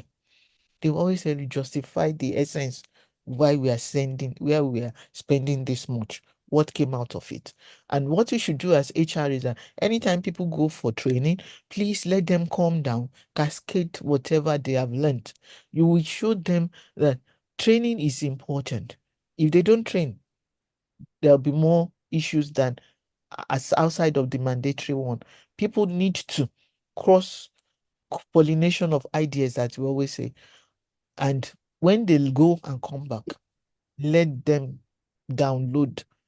And you see that when they download, by the time you send someone for training again, based on what other people have gained from it, you say you use operation 1 to teach 20 or 100, and they will see part of the essence of not only mandatory one, but we need to go out there and learn more. So because if they don't, there'll be issues. Okay, justify. Huh? Justify the essence. Yes, if you don't train them, don't blame them. If you say training is expensive, try ignorance. We always say. Oh, it's nice. From Dauda. We have a film that a video that we want to quickly watch, so that we can now round up. Yes, please. I can hardly hear you. Mhm. Yes, I can hear you now. My name is Davidon. I want to, how do you manage personal emotions when it comes to bringing new maybe ideas, or maybe a company who they don't have KPIs or job descriptions or values, and you bring all of that, and their reaction to it is not. So how do you manage their emotions and help them to align to the new changes? That's my question, ma'am. If I can get, because the line was breaking, you talked about the new entrant, if I'm right. How do you manage their emotions? Is that what you said? When there's a new entrance, where the staff don't really open with, like I said, job description. Quite surprised at that, but then there's no KPI, no KPI like that. So, but somebody is bringing concept or ideas to make sure it works. Yeah, how it's like you are briefed with so we are looking at how do we sort out that? How do we handle such environment to bring such ideas in change? Usually people fight against change.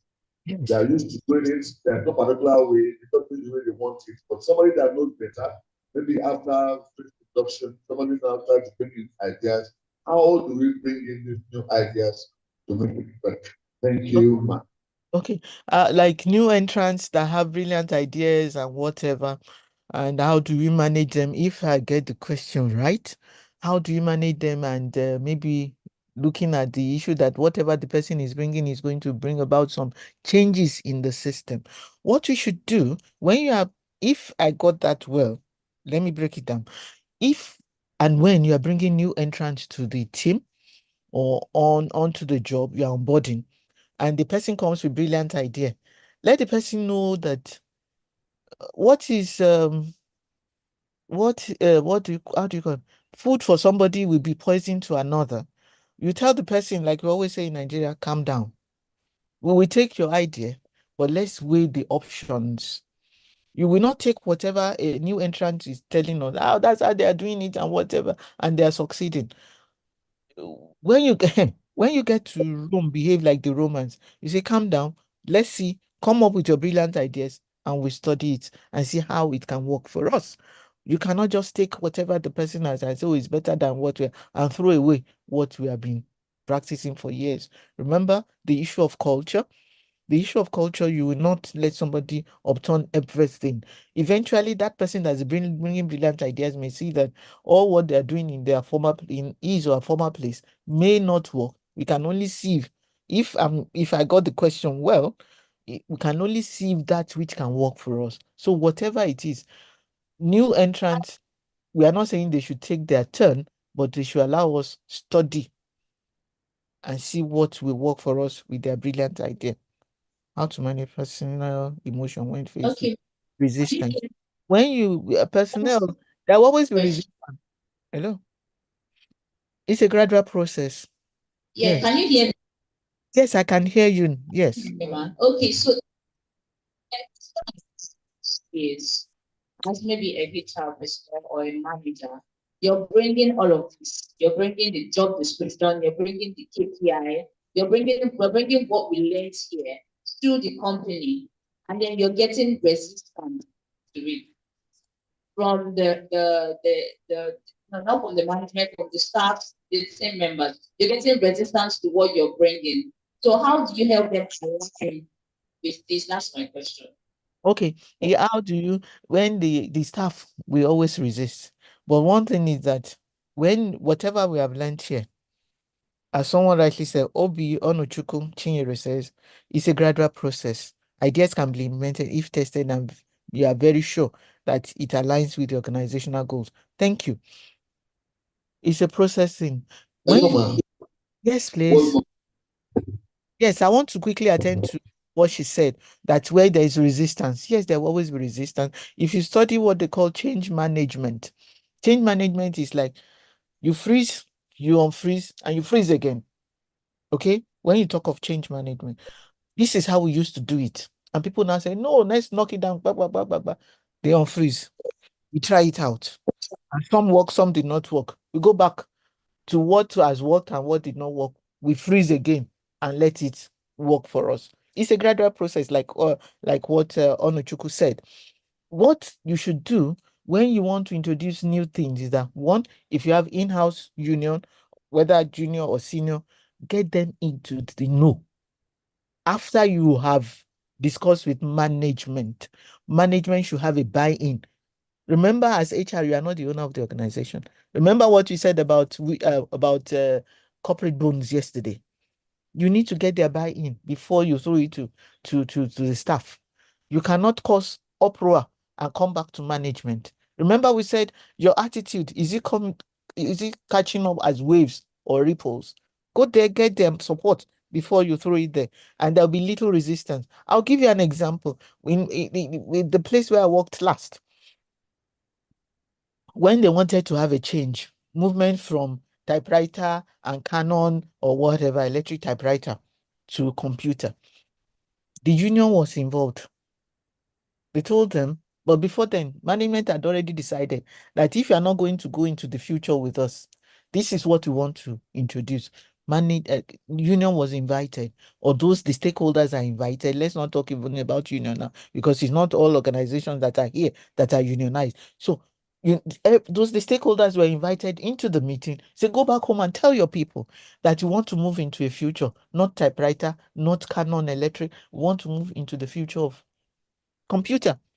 If you are willing to, the organization will train you on how to, we send you for training on how to use the computer.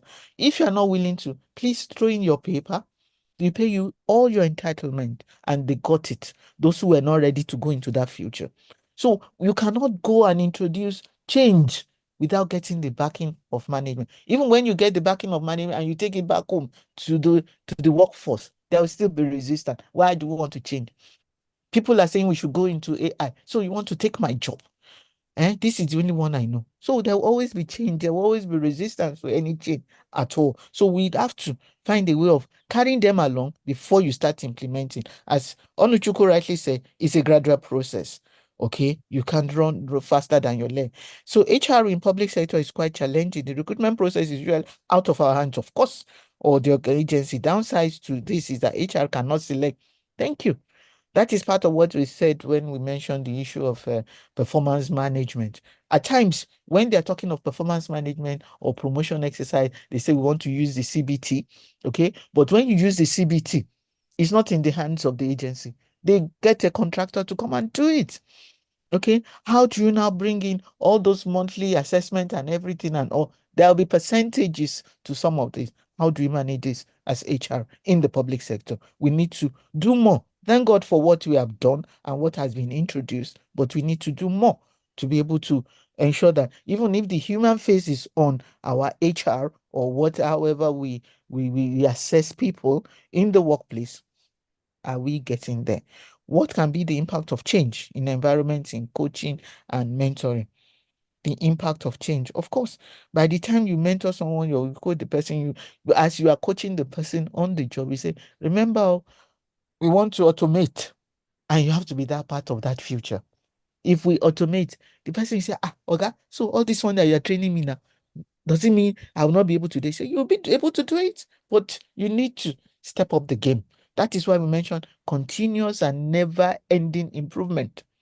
Get the person to understand that the world will not wait for you. The wind of change will blow you away once you continue to resist. And if you feel our organization or our department or many MDA is not it, try somewhere else and you'll see that nobody will listen to you if you don't want to change. If you don't want to change, we will not be where we are today. So we need to manage that very well. So thank you. Let me quickly take the video that we want to take, and you will see what we are supposed to do. I hope if you can hear the sound, let me know. If you cannot, let me know as well. So let's see this person.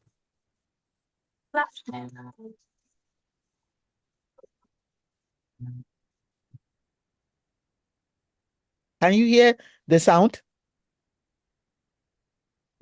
Gideon? Gideon? Can you hear the sound? Did you hear the sound? One more question. Did you hear the sound? No, not yet, not yet, not yet. No, that when it started, did you hear the sound? Did you hear the sound when it started? No. No. Okay. No. When it started, let me try and start it now. If you can hear it, just let me know.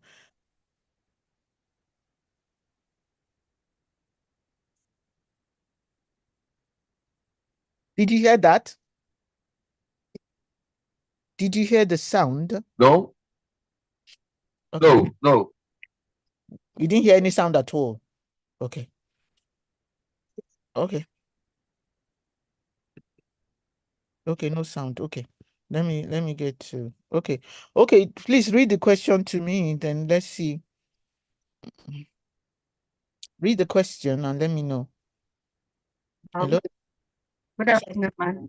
Good afternoon. Let's see. My question is, Yes, please. with the introduction of remote work and a hybrid, how do we encourage mentoring and counseling? Then secondly, can counseling cover motivation in places of specialization? No, I didn't get that, please. Can you? Okay. Counseling, can it move from just personal life to improve work productivity? Yeah. Yes. Counseling can affect our productivity. Counseling, that's why I gave the example of that guy that I said he was counseled to ensure that if he's in the workplace and his work is being affected, or what did he say now, the organization's what do you call it now, the organization is being affected in terms of what the person is doing, what can we do to get that person to conform and be able to do better than he's doing.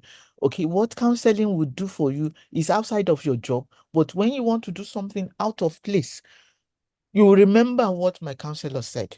You remember what the person said and say, will they like what I'm going to do?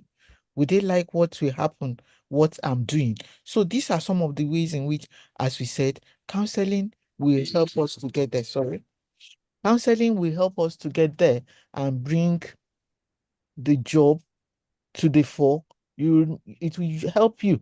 I don't know how to put it now, but it will be at the back of your mind that I'm representing my organization in bad light. And that is the essence of what counseling can help us. You are going out of the job situation to help the person to achieve. And that is the essence of counseling. Let's quickly take this so that we can finish into I'm coming. Let me. Okay. I hope you heard that. Mr. Chris Myler. Did you hear the sound? Hello? I've stopped the sound. It's on now. Eh? It's on now. It's on. Yes, it's on. It's on. Yes.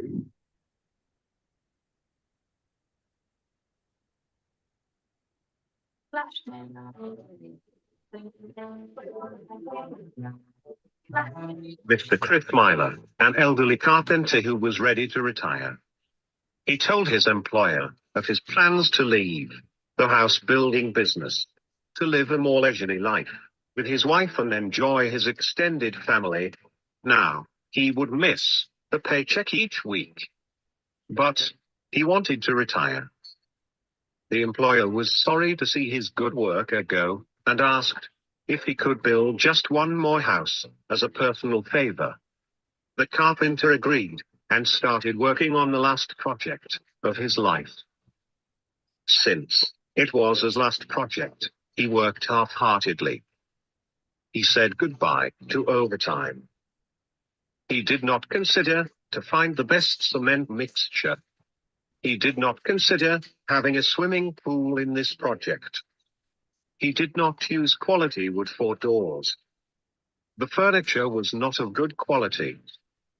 The employer called the carpenter in his office and gave the keys of this newly built house to the carpenter, saying, "This is my gift to you for your such a commendable service over 15 years." The carpenter was shocked. What a shame. If he had only known he was building his own house, he would have done it all so differently. So it is with us. We build our lives, a day at a time, often putting less than our best into the building. Then, with a shock, we realize we have to live in the house we have built. If we could do it over, we would do it much differently. But you cannot go back. You are the carpenter, and every day you hammer a nail, place a board, or erect a wall. Someone once said, life is a do-it-yourself project. Your attitude and the choices you make today help build the house you live in tomorrow. Therefore, you should build wisely.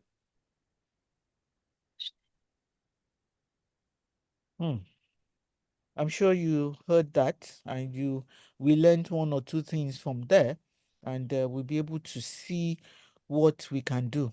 When that lady did like this, there's so many words came behind there: awareness, communication, and all.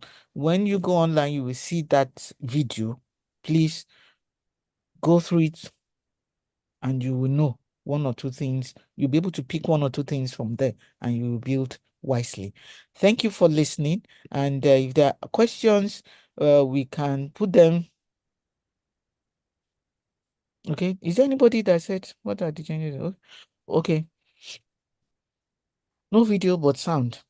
Sound is clear and audible. That's from you, Ramatu.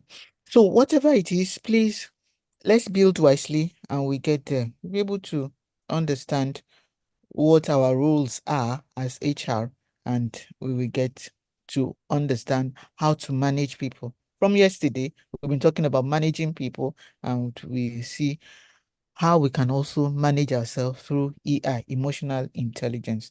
Thank you so much. See you next time. Keep standing as a winner. See you. My brother Gideon, are you there? My brother Gideon, are you there? Man, direct, man. Thank you very much. Beautiful woman. You know, I love you again. Thank you very much. Happy celebration once again. Celebrate this woman. I can't stop celebrating you. You know, I don't know which one is more elegant, whether your beauty or the lecture. That they say there is beauty and brain. This beautiful example, right? Yeah. Personified. Lovely. Thank you very much. Please, please, if you don't mind, if you're not jealous, help me celebrate that once again.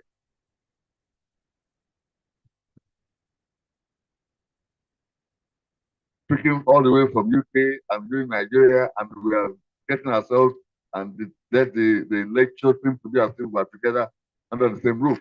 And you can see the kind of question with which she was delivering with simplicity. You get that simplicity out of her.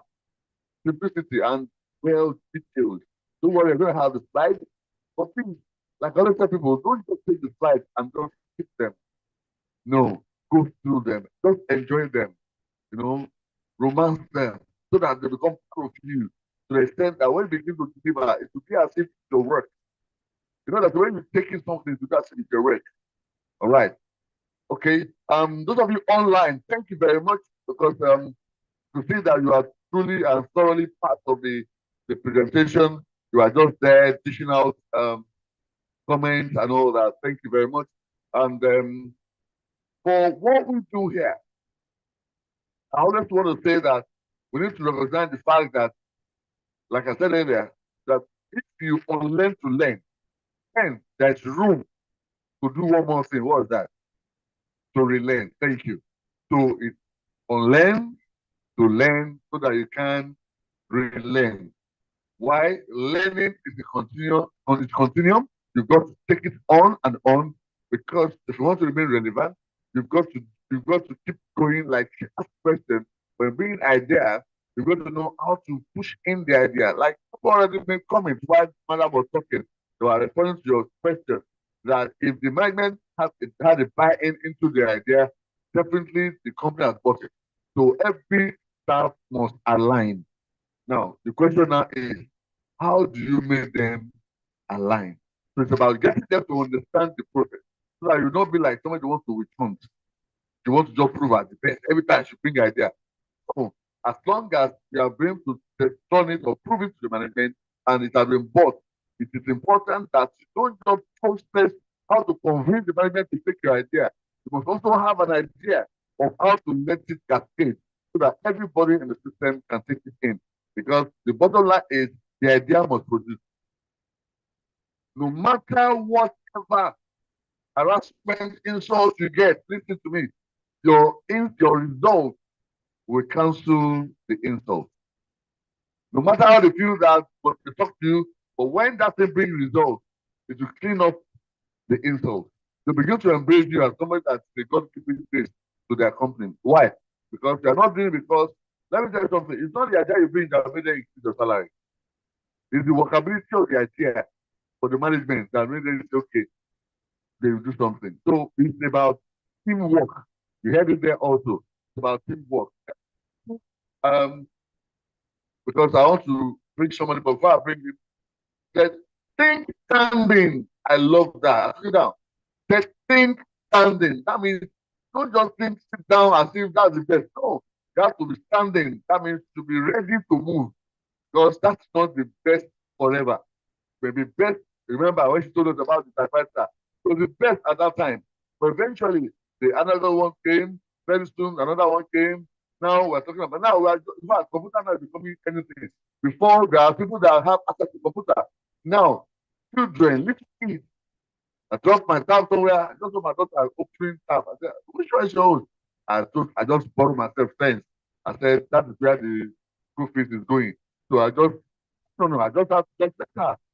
So that's okay. Don't let her use the one that we used to do business, like feeding the family. Let's buy our own. So we just bought her our own at our level. She's operating like she just come rolling on the tap. I think she's a professional. So you've got to let that enter us. That whatever idea we are bringing on board, it's not because you want to show yourself, because you want to add value to the organization. And as long as the organization has value and is moving forward, listen, anything you push up, you will not remain on the level where you are. Try it at home. Try push anything up. You come like you yourself, you are going up. You cannot stay there because you have become people. He said something. He said, be a thinking and learning partner. That means you are not the only one that have ideas. Learn from others too. When they bring ideas, don't shut them down. Let's hear them out and see what we can pick from there. There's one English I love, nonsense. And I interpreted it to say, in every nonsense, there is a sense. Just speak it up. They will be encouraged also. If you get on, oh, that's good. How did you come about that? Wait, that's good, that's good. Did you hear that? Let's walk around that. Let's walk around that. That person feels elated. What you have done by coaching, by whatever, is that you keep on thinking for more ideas. Person will go back and think. Next 2 weeks, 1 month, man, I think, okay, share with Jimmy. Both of you work on it. Let me know what it is. I'm a thinker now. Before it was happening, you will not remain on the same level. But don't let us be, that's who we are. That's where counseling comes in. That's where professionalism comes in. Somebody getting me. One important thing I love to do here is that I just said it. It's not ordinate mode, though. Your result starts on Monday. I'm telling you, on Monday, how? Try any idea, anything that comes to your head, try it out. Let them say no. It's better than no idea. You don't know? A no is better than no idea at all. They say, wow, we need to Jonah. You know what they call Jonah? When they say Jonah him, so told me, you know. All right. Okay. On this note, permit me. I wanted this time out so that we can listen and then we'll call him up to do more things. But before we do, help me. Can you please be up standing?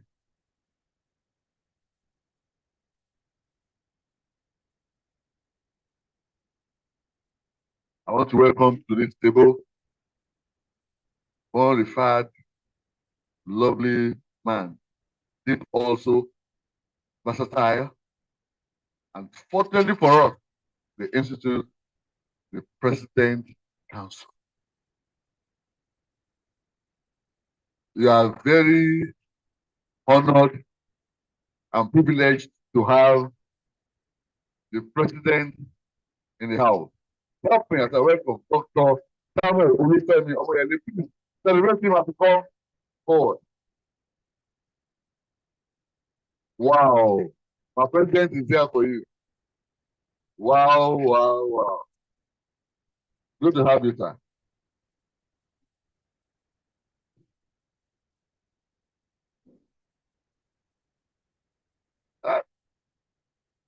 Please, video, zoom in, let those online see him. You may please have your seat. He doesn't like keeping people standing. Please. So while you are seated, celebrate it for me once again. Celebrate it for me. Celebrate it for me. Wow. Good to have you, sir. You don't want to hear where he has been today to be here. You don't want to hear from Abuja to another state, to here, to make sure he meets the sir. We celebrate you, sir. Thank you for honoring this. This is good. We love to have you, and we thank God you made it. Thank you very much.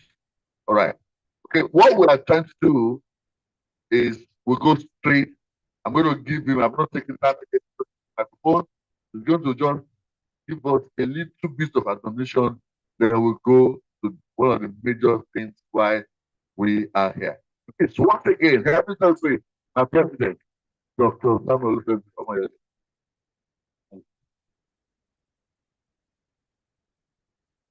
Thank you, and thank you. It's my pleasure to be in your midst today. I never thought I would be able to make this program because I had to jump in from somewhere and just drove in straight from the airport to make sure I catch up with this program. I'm very happy to be in your midst because there are a lot of things that I want to share with you that are very crucial and very important. When you talk of human resource management, it is something that is not new, something that you are all familiar with. And if you look at the evolutionary trend of human resource management as a discipline, as a profession, started as labor management, from there it moved on to personnel management, from personnel management, we got to where we are today. We also used to have what we call personnel administration. From there, we go to human resource management. And from human resource management, in a couple of years to come, we should be looking at what we call human hunting. The question now is this: what is the future of human resource management as a practice?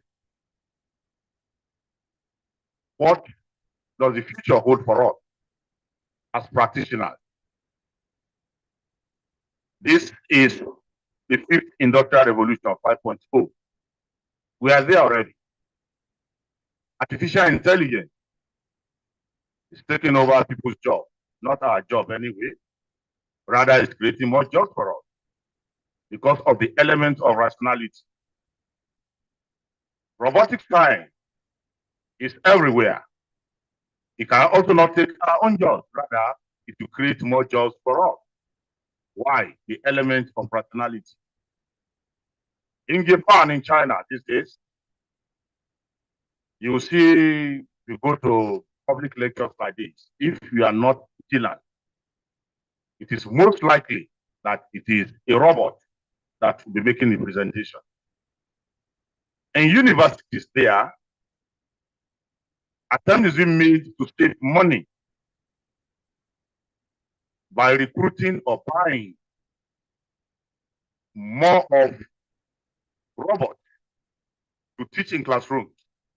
You buy a robot of 2,500 USD instead of recruiting a professor to be making claims, to thinking about health issues, insurance, gratuity, and the severance package, all of what not, that the organization ordinarily wouldn't have been thinking of if you use robots. What is our role as experts? These are some of the things you benefit from this institute by the time you progress. I'm giving you a background because some of us might be asking, why this institute? Why am I here? Once again, let me congratulate you because you are in the right place. This is the future. The future of human resource management in the country. And today we are even looking beyond Nigeria. We begin to look at the global space.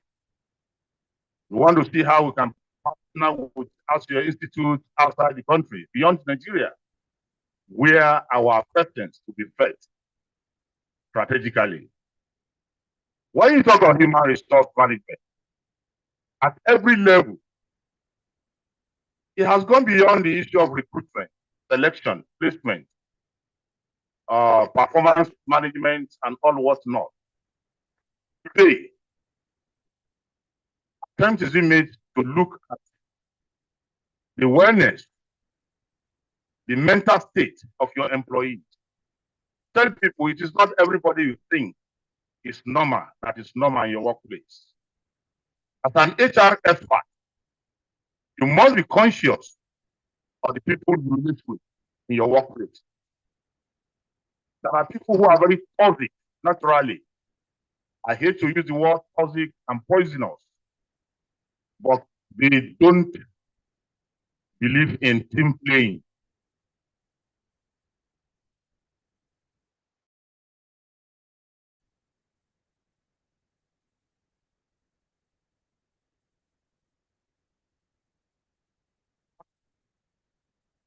Sometimes that is very difficult for you to know where to place them because you don't understand the mental state of person for you. Human resource management has gone beyond the issue of recruiting the best employee. Because even when you get the best employee in your workplace, how do you think that? In those days, we talked about sustainability.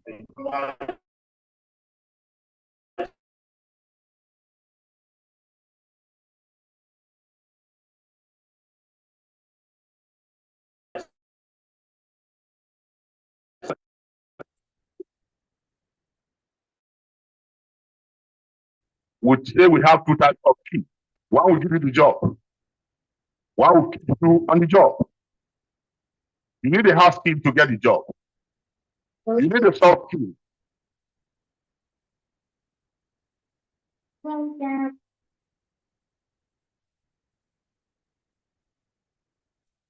You need a soft skill to keep you going on the job. That is why sometimes when you are confronted as experts in the workplace, you have all these challenges that are involved in recruitment. Bias, ethnicity, religious affiliation, political interference. There's someone that has done favor for you many, many years ago is now referring someone to you who does not even qualify for the position for you to employ. These are issues to contend with. I have faced it before. And I'm not sure I will still not face the same challenge. We have someone who was my immediate boss somewhere said an employee to me who is not qualified. He did not even say, please employ. What you wrote to me was employ him, and he signed. He didn't even say, please employ. Just said, employ him, and he's fine. And this was my boss, someone who will appraise me in the next. How do you expect me to? We have the company policy there. And when I interacted with the guys, they had a tough class. And that was not even my concern. My concern was that he does not even understand the role he was coming to play in the organization. And I asked him, what contribution do you think you can offer? Do you think you will add to this organization in 2-3 years to come? He could not give me clear answer. But I won't tell you what I did. I won't tell you in the public yet. I did something very wonderful that even when we met, the man understood, but I'm not sure he has forgiven me up to today. What I'm saying is this, as HR, you come across all these kind of challenges. A situation where someone who is dear to you apply, or someone who is a product of the same institution or the same department where you graduated from, who is competing for a position with someone who is not a product of your school. Of course, we know how these things happen, how it goes in practice. There are people, the one you call halo effect or hunt effect. These are practical problems you come across. There are people you just see, you hate them. Not that you hate, you are not comfortable with them. Sometimes people will say the aura of the person is negative. There are people you see, you just like them. You don't know him or her from Adam. These are effects you come across, challenges you come across as human resource experts. Let me congratulate you once again for attending this. I won't say this is July, but I will still call it August occasion. August occasion of induction. It's a special induction because this is one of the very few inductions that I do attend. Other council members I'm in most cases responsible for this type of induction, but I'm here in person as the president of the institute.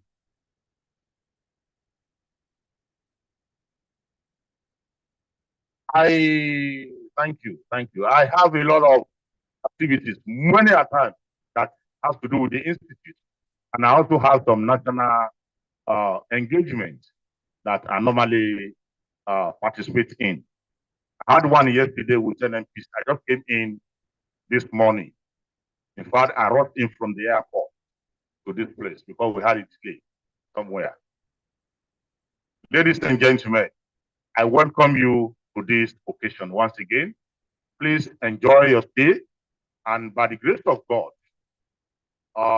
at the end of the day, you'll be proud to be associated with the Chartered Institute of Human Resource Management.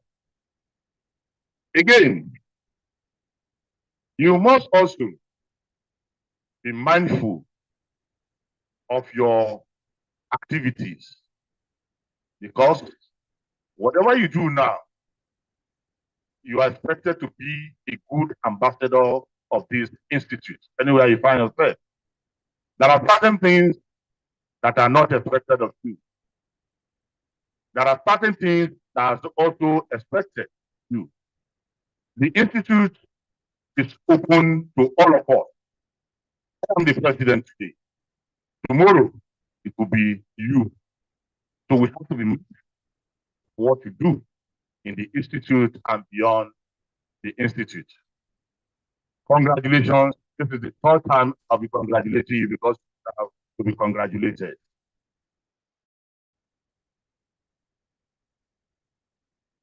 A lot of people want to be part of us,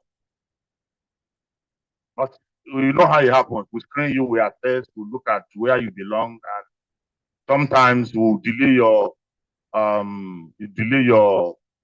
induction for some reasons. If we find maybe just need our certificate for a certain purpose, we have a way of handling such matter. And I want to assure you that in years to come, somehow the Lagos chapter, the Oyo chapter, the Ogun chapter, wherever you are, will Ekiti chapter, thank you, sir, Ekiti chapter, Ondo chapter will be inaugurated. Like I said, it is yours. I am here today. Tomorrow, you might be the one sitting on this chair as the president of the institute. God help us. We'll get there somehow, one day. Please sit down, enjoy yourself, and if you have personal issues, forget about them. As far as you are here, those issues have been solved. Thank you. Okay. Okay. We'll get there. We'll get to Port Harcourt, we get to Kaduna, we get to all the different states we have in Nigeria. Ladies and gentlemen, as we proceed with other activities without wasting your time, we'll go straight to the induction ceremony. And those who are online will also be inducted. I crave your indulgence to please be on your feet. All right, you have your forms already in your bag. Can you please bring them out? They're going to be online. You have it sent to you already, or you have it on your screen. You can go ahead and do the needful while the president takes the lead in the oath. Thank you. Please read after me. With your right hand up. The right hand up, please. Thank you. This code of ethics and professional conduct describes the expectation that we have of ourselves and of our fellow practitioners all over the world. It articulates the ideals to which we aspire, as well as the behavior that are mandatory behaviors in our professional and voluntary roles. Therefore, as a member,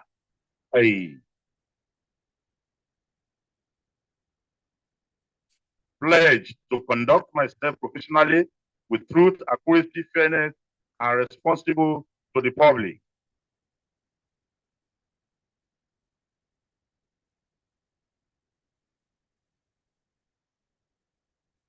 To pay my annual due, to pay my annual membership subscription fee within the first quarter yearly.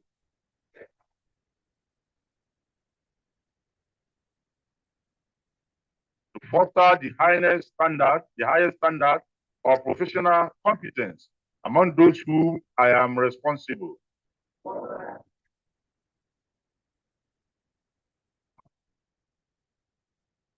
To enhance the proficiency and stature of the profession by acquiring and applying knowledge to the most appropriate way and manner.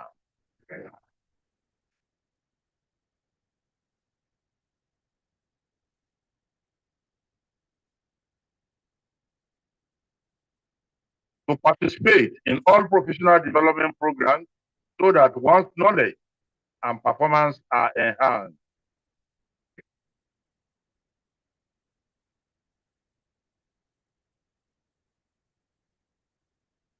To disassociate myself from anything that can tarnish the good image of the Institute or bring the Institute into disrepute.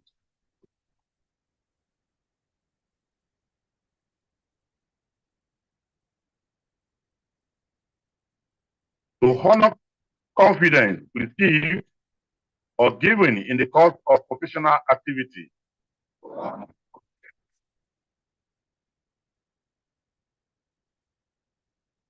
To comply with both the letter and the intent of the laws of this country in which I practice and agree contractual obligations.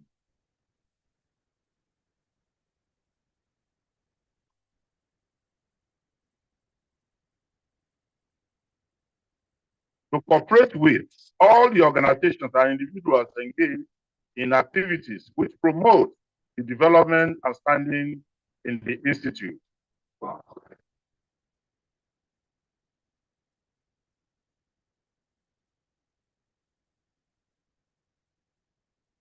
To have a positive duty at all times to respect the truth and shall not disseminate false or misleading information.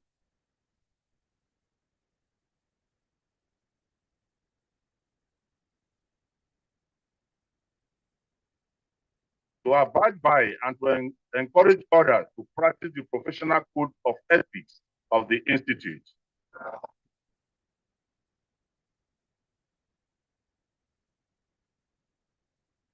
And I make this pledge in good faith and in accordance with the policy of the Institute.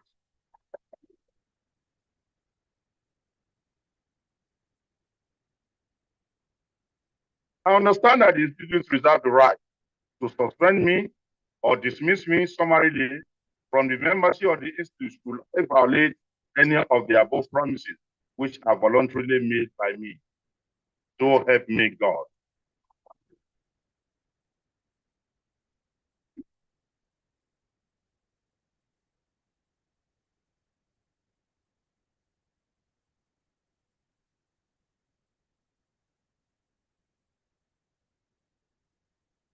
On behalf of the Council of Chartered Institute of Human Resource Management, you are hereby welcome and inducted into the Institute.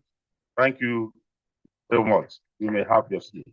You have to sign the form, make sure you affix your passport photograph, and this becomes contractual. It becomes a binding rule between you and the Institute.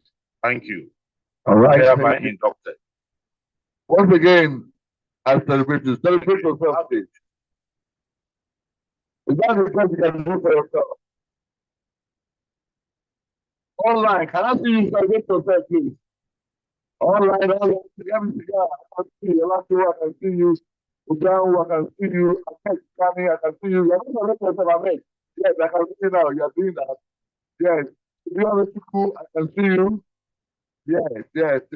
Thank you. Secretariat, open it up for me, please. I want to see more of the online celebrate themselves. Speedy, tenderly, celebrate yourself. Let me see you celebrate yourself. Yes. Okay. I have to see the videos. I have to see the videos after I see that. Give me the comprehensive video. Okay, Choma Odukwe, celebrate yourself, Mama. Let me see you. Let me celebrate yourself. Mama Choma Odukwe, yes. Odukwe, come on, let me see you. Celebrate yourself. Celebrate yourself. Hey, celebrate. Let me see you clap for yourself. Hey, baby. Hey, baby. I see you. I see you. Good. It's good to have you. I see you. Thank you very much. That is letting me know that we are together in this, and you are welcome on board. Let me see you this online. For you online, you have your phone with you. Please, what you do, just download the form, get your passport copy, then you send back to the secretariat via email. You attach it and send to the secretariat via email. Now, for you online, on site, before your passport here, please write your name behind. Very important, write your name behind. Even if you follow up, we still have your name, we know who you are, we attach it to your form appropriately. Don't worry, if you have your passport here, write your name, bring it. We have people machine here that will fill it for you. Just make sure that you fill appropriately. That's just it. Okay? Now, when you are done, please do a bit of my your form to the person on the aisle on your line. Do a bit on my right, send it to the person on your left so that the person put the things together. Don't worry, with your name or behind, they can't miss. They can't put James behind Chidima. It's not possible as long as your name are written behind. But if you don't have your passport here, you on site, please, you have to do the needful by either physically taking it to the office or you send it via the email. You send the soft copy, don't worry, they will print and attach to your form. Your forms are not completely filled without your passport. If you don't have it, you just have to put it there. You have to send it to make your form valid.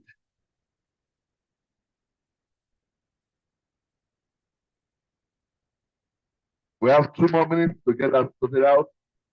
Those of you here, if you do the same thing, please send your forms together to the person on your aisle, on your line. Just send it to the last person. Those of you here, send it to the last person there. The same thing, so that on your line, not on your line, where you are seated. Yes. Give it to the person here. On your line, you are three. Give it to this person.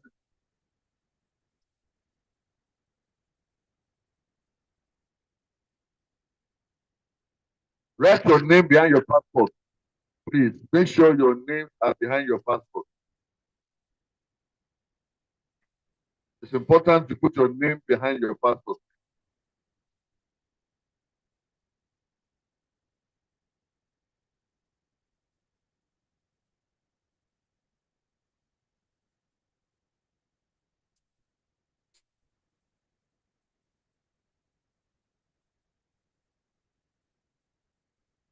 Let's have more people in secretariat collect the form, please.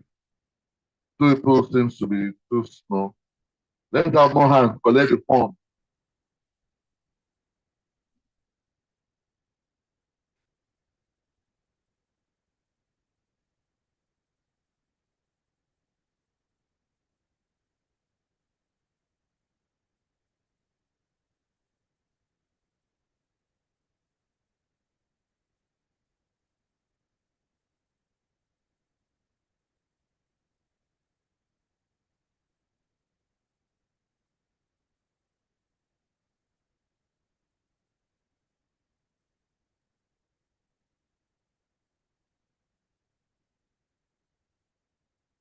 Come forward.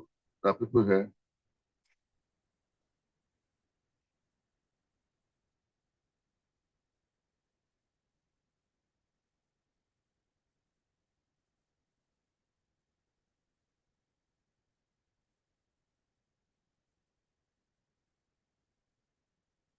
Hello.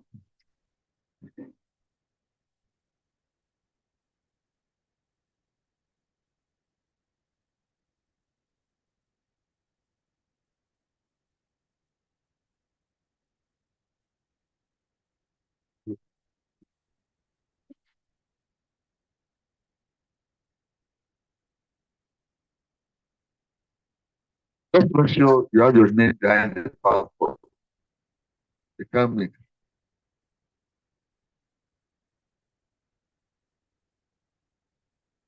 Are we done, please?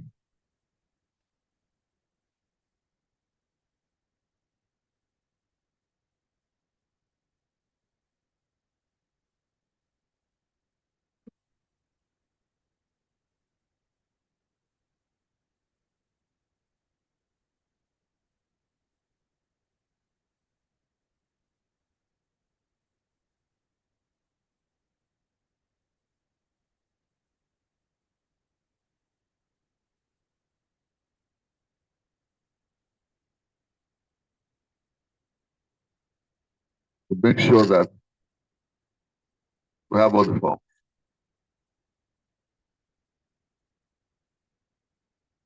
Is everybody still with his or her form, please? Don't be taking it. Take it now.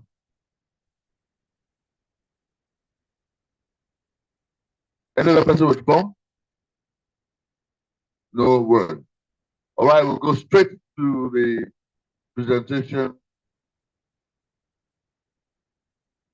right away. All right, let me quickly say this. Because of time, family support will normally allow you to snap with them.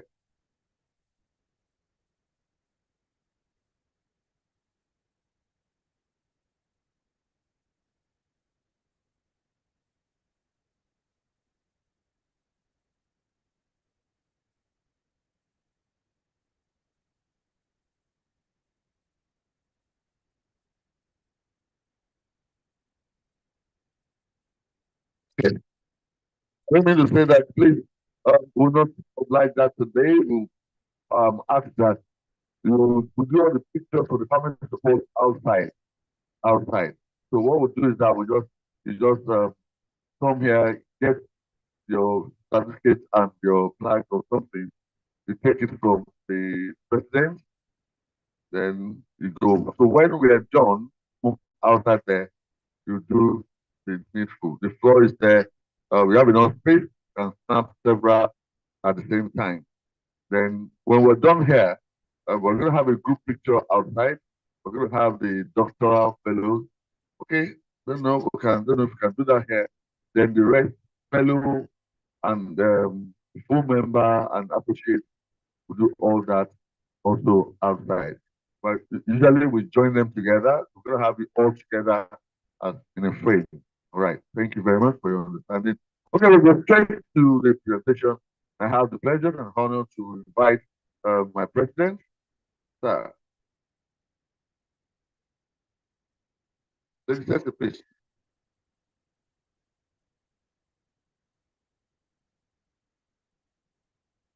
In no particular order. I'm not going to run it here and there, pick it up.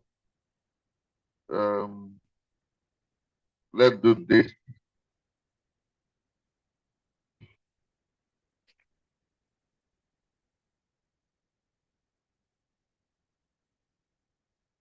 When you come here, for doctoral fellows, you see, you meet with her, you decorate you. No, you're going to put this now. You're going to put this on them.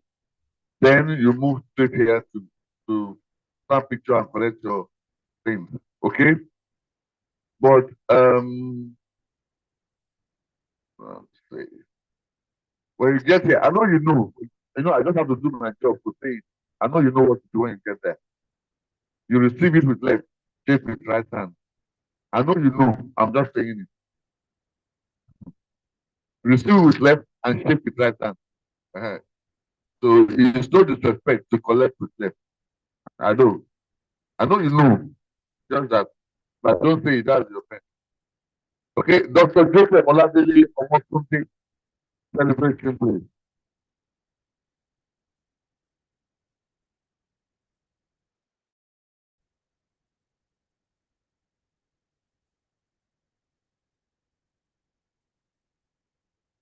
Dr. Stelamari, Kenya, Otumba. Okay, my dear lady. Good to have you. Celebrate yourself, please.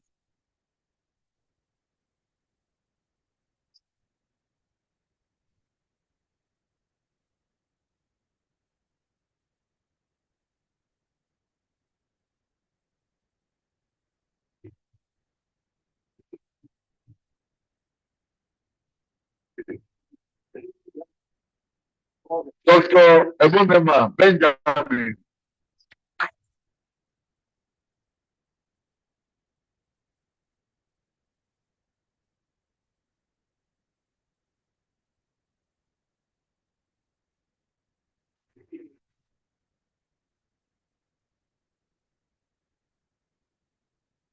Dr. Ogunsuake Oladele Abiodun.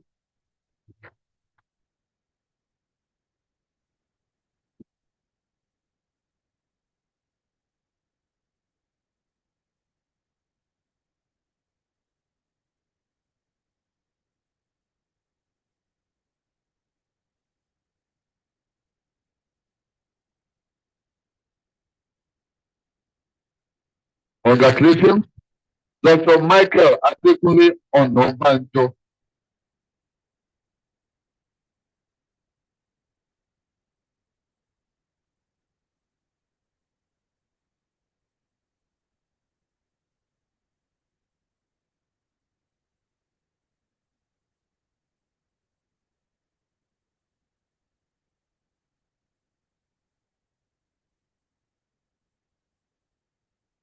Dr. Adeniji Enjoyable Eseohe.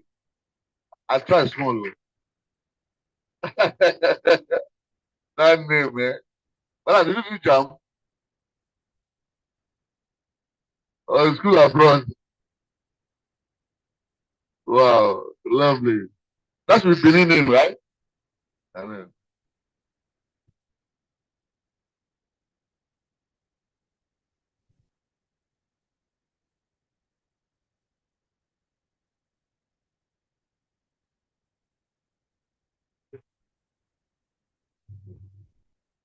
Dr. Chodipe Bababumi Olusola.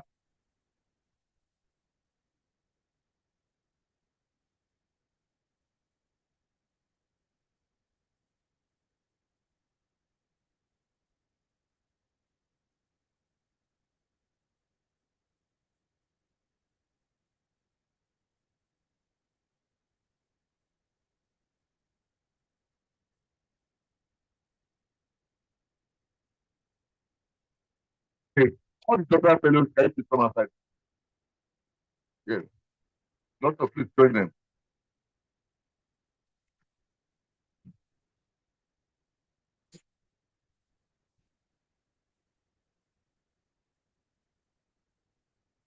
Hello, sir. Hold on, sir. Join, please join. Doctor fellow, join the president on the stage. Yes, yes, yes, yes.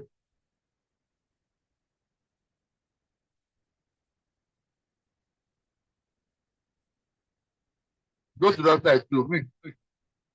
Madam, come this way. Yeah. Take care.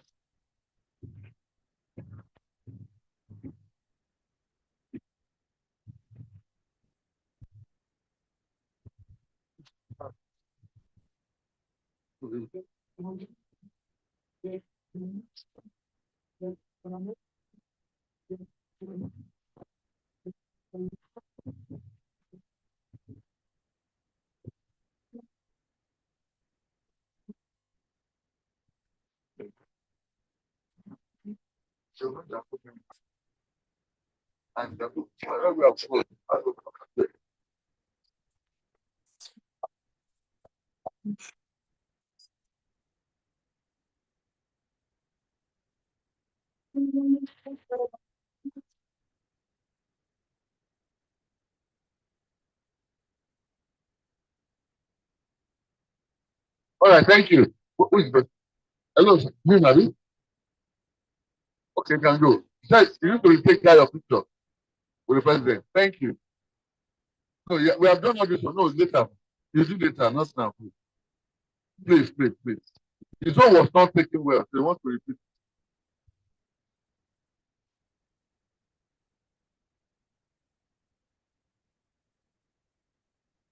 Bello. Musa Miriam Omo. Musa Miriam Omo. Celebrate, please. Celebrate, please.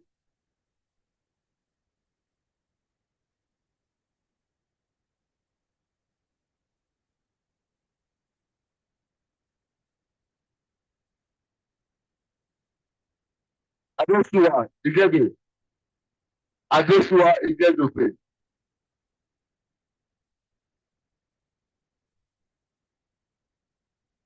Don't worry, everything you have to get is inside.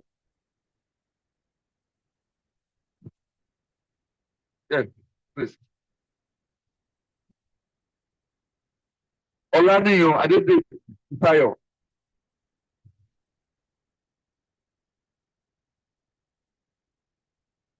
Congrats. Congratulations.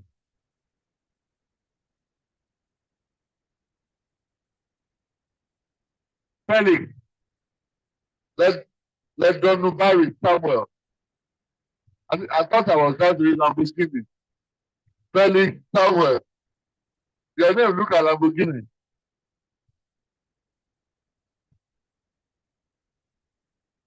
Dauda Ramatu, text it. Text it. That's your name. See your sister. The same name. See you. Well, you know her name is Tessie too. Oh, so that's Tessie's part. This way, man. This way. Master. Omo Hegbe. Omo Hegbe. Master Omo Hegbe. Am I correct? All right. This way. You just go.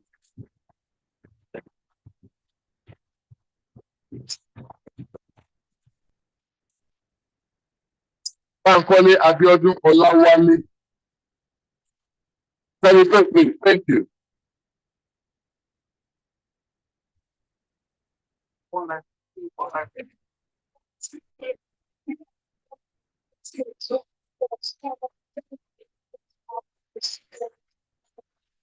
Olatunji Olamide Ahmed.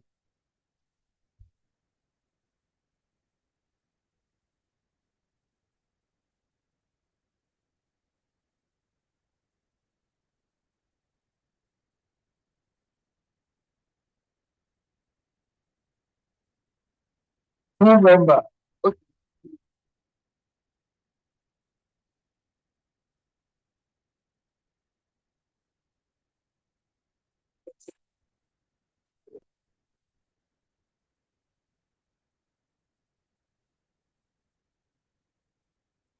Full member. Patrick Ola Ushe. Patrick Ola Ushe. Thank you. Congratulations.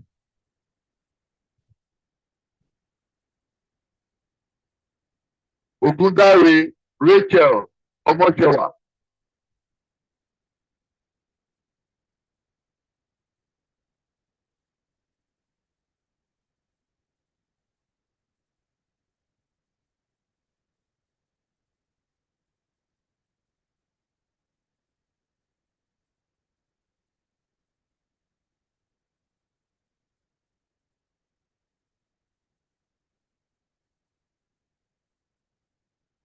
All right.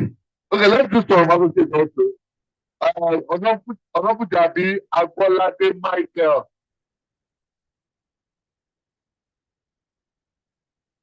So I can be able to go to full member, go to fellow, go to doctoral. Ẹgbẹ́ àlọ́ blessing Olúwatóbi.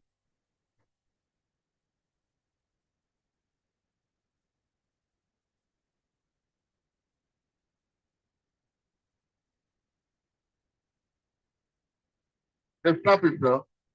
Okay, you are still having our form. Oh, quickly.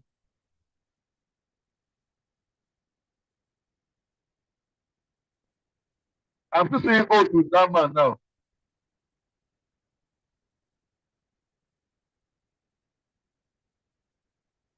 Lawal Joseph Bolaji.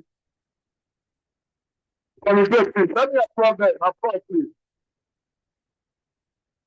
Don't worry, I'll come back to other levels later. Muslim Function Aremu.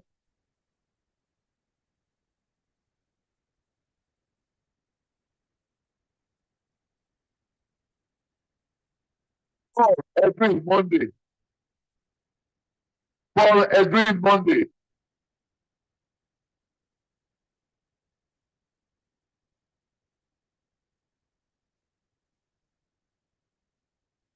Akínúlé èyí tọ́yọ̀ sí again.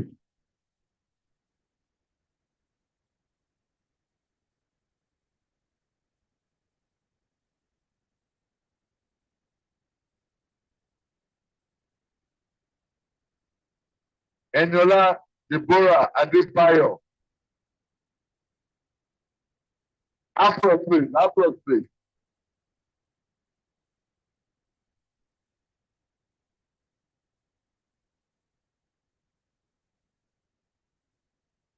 Okay. I was wondering when you don't want to leave president hand.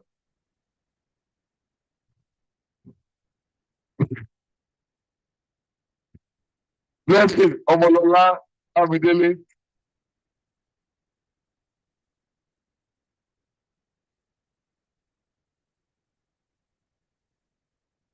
Akindele Damilola Kola.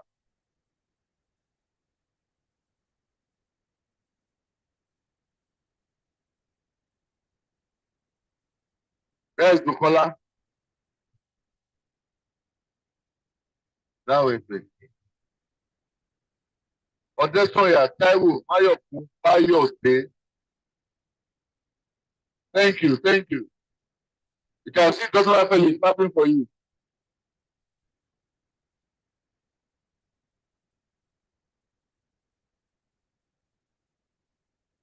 Arojolu, I hope that was good. Adewale Matthias. Okay.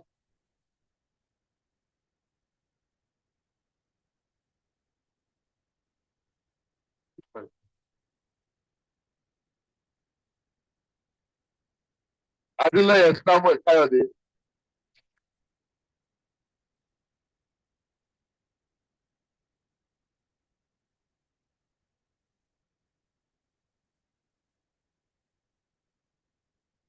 Abila àwọn Olùlọ́pẹ́ Jùmọ̀kẹ́.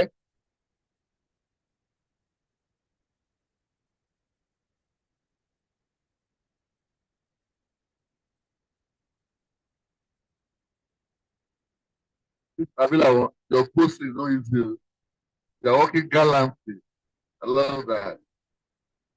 Ume Jennifer Oluchi.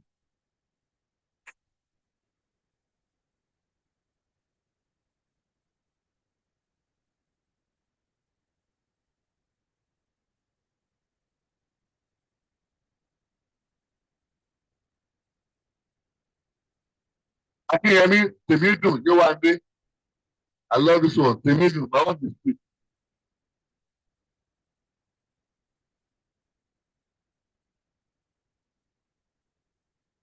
I hope you are proud of that name. Temidun. Ogundipe, Ọmọwùmí, Ọmọyẹmísí.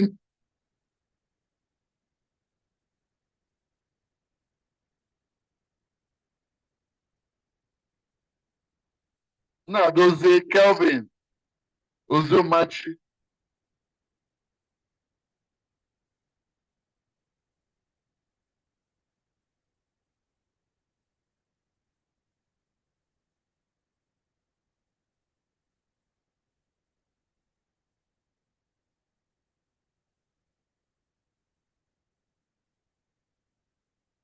Ayọ̀ Olúwatóbi Abigail.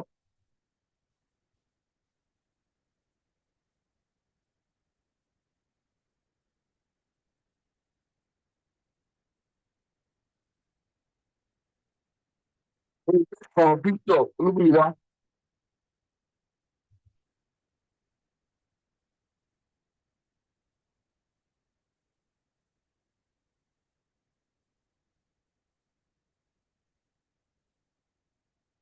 Lawal Adéjọlápọ̀ Faith.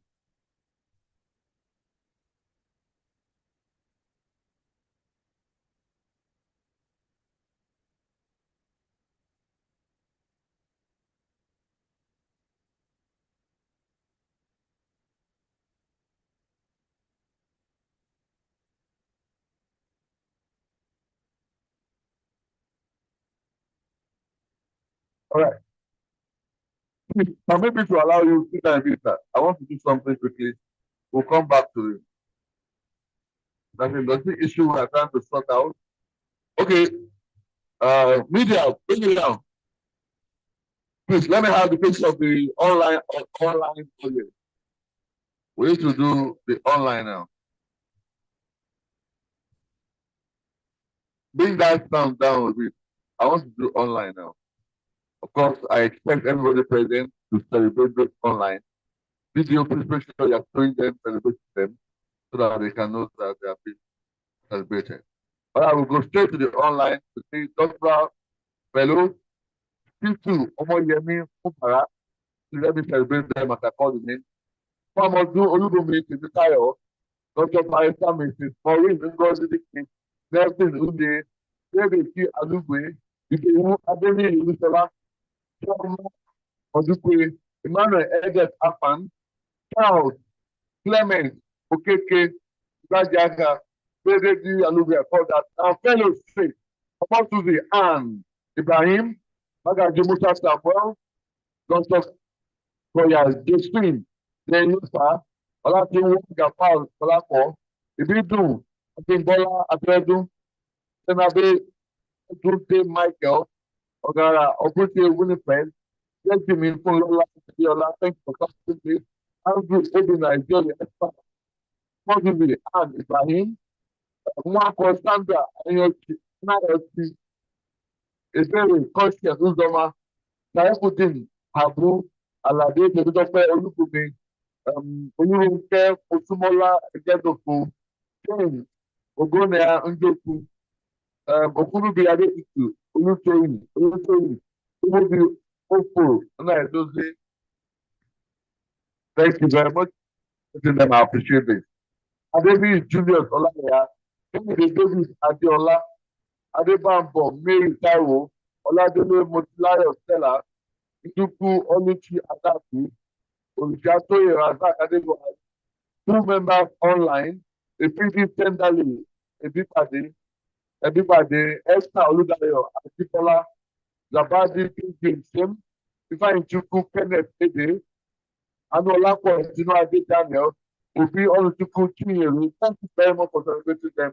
I really appreciate it. We go to also open this hand. Olúwadáre Bọ̀dé Emmanuel, Ìṣọlá Ọ̀tàn, Tèmítọ́pẹ́, Adétúnbọ̀, Abọ́láńlé, Adéníran, Ọ̀rẹ́dì Mẹ́ta, Ọ̀nàmẹ́ Òmùkù, Akíndébí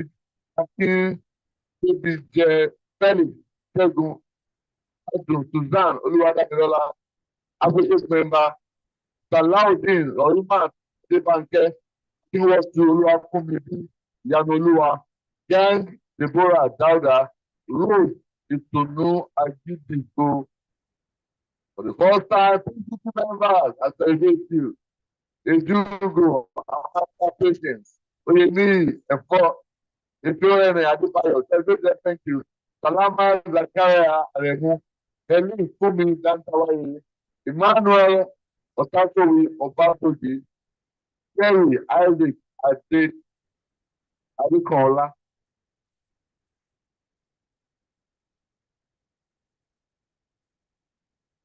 All right, thank you very much for clapping. Kupoliti, Kehinde Daniel, Blessing, Nkanu, Kupoliti, okay. Ike Kwama, Chidima Alice, Idris Salamatu, Abikadir, Dansapa Rubeno, Akonde Abdulatif Olawale, Nne Nakalu, Laimon, Muhammad Abiodun, Adikoro, Master Adiba, Jennifer Ekene Atase. Thank you very much. Nne Nakalu, Rebecca Olabi Etin, Oyetunde Deborah Oluwatomi, Omishore Kabiru Oladipo. Thank you for celebrating them. On Mule Lucy, last but not the least on this page, Helen Atenuke Olorunfemi. Thank you very much. Thank you very much.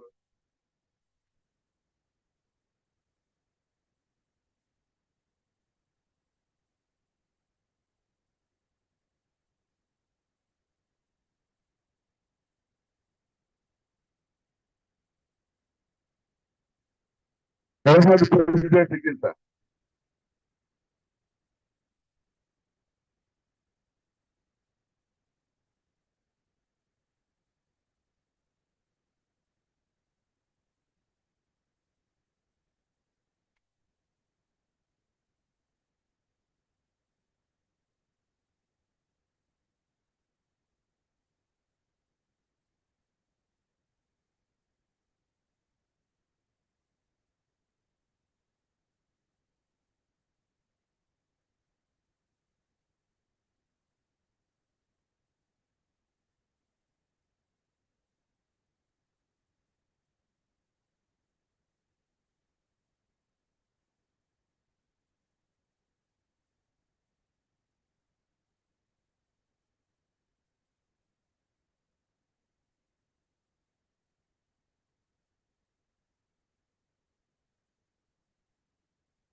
Why would do this? One thing for me is that I think I can take some popular most advantages. Not going to around. Okay, let me see now. Now, so that would be only just the night.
Thank you very much.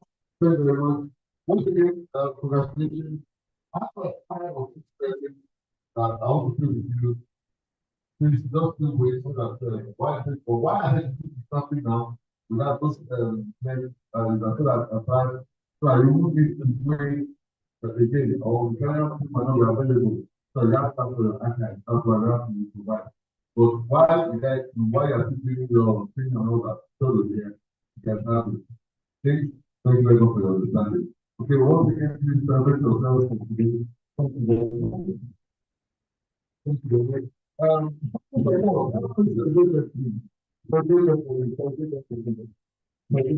Thank you for being all this. Thank you for being support. If you are not there, they can't be there. So thank you for making time for them to there. Yes, I need them to support because the encourage quite a lot of you brought them, you know, and because of them, that's the biggest time to be here with you. If not, I'm sure. No, that means they can sit at home and sleep. But that's to be here with you to satisfy their expectations. But listen, to be with you, coming on after now, if they are going to qualify, because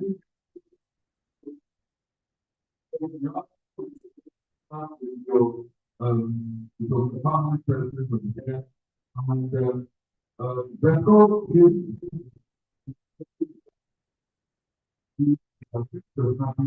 there is one of them. We permit you go with your husband, but please not the car, the girl, not the kid. Thank you.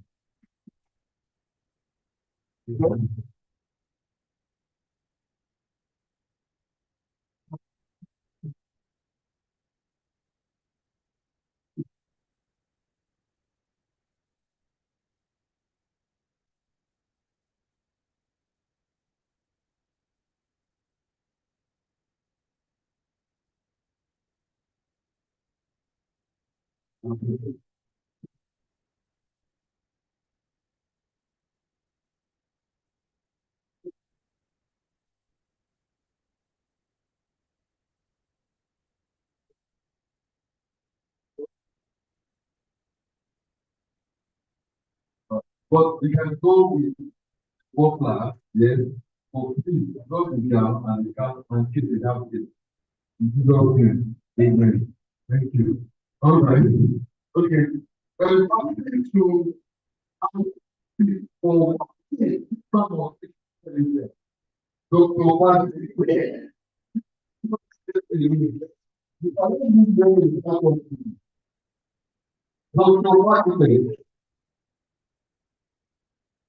good afternoon, ladies and gentlemen. Welcome to the field membership of the Center for Human Resource and I still know that human resources is the key. And when you talk of provision of all kinds of structures, in any establishment, we talk about the big elements. And the most important there, we have money, we have market. The most important is the non-power. There is nothing you can do without the non-power. And for the economy to develop, it is the non-power. And quite clearly, the federal government is very spent on to take some, part of 2,000 because they want to talk about the post workers and make it better. And the happening of common thing that's happening in the here. We have to take it up very, very seriously. And when we speak, we know that a lot of staff that will come back to Nigeria. Nigeria is the best in the world, I can tell you. If you go to America, you go to London, you go to Europe, yes, quite wonderfully well. What are they doing? Because of the environment. This is a country in Nigeria that we have no access to credit. We have no access to money. When you are working as a graduate, you have to buy your own house. You have to be your own local government. It's not so important. You have assets because you live in Nigeria. You have to build the road. You have to build your house. You have to provide the electricity for yourself and make it better. So, federal government needs to provide infrastructure in place. Actually, they provide facility for people to buy cars. When we graduated in the 80s, we had access to cars. My first car was a brand new car.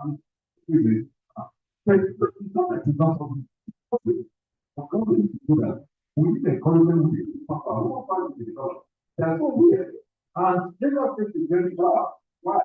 Because we have very short-term data that need to be continually worked, going. And I talked to the lecture, we talk of the reform of the president. And what of we talk on what? On the candidate. It's not the country, it's not the government. For you to go is the data. For you to take it, the data. For the country to grow, the data. What are we talking Nigerian microeconomic system? Because of what we have the right to go in the right place. Central bank is doing their best. It's of finance is doing their best as well. So what about the other way around of the OPC? SNC is not going over the laptop. I think that's right. It's not today the where the president is working, today is the floor, second day, one is working, all right. And that's things look at the communication now. The other computer of the Nigerian environment. That's the good data. So with the HR, constitution science, they need to be extremely trained. So all of you, I advise you, don't take those point life. That's the continual professional knowledge. Don't take it like you have to attend seminar, you have to improve yourself, and like about 20 said, we shouldn't be bothered about what cannot be our job. AI cannot be our job. It's not possible for it. So we should be best in the activity profession. Thank you.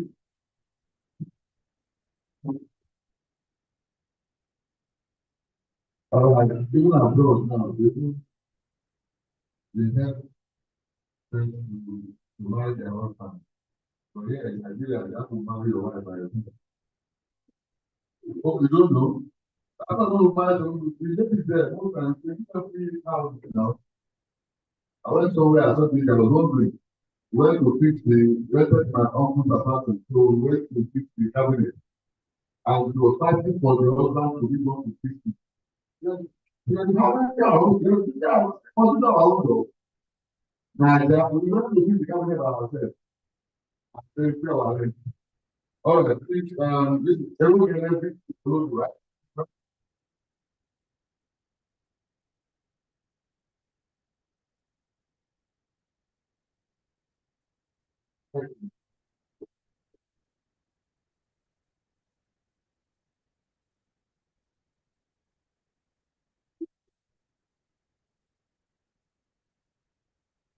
All right, thank you very much. Thank you for the job. All right. Okay, thank you very much. Thank you.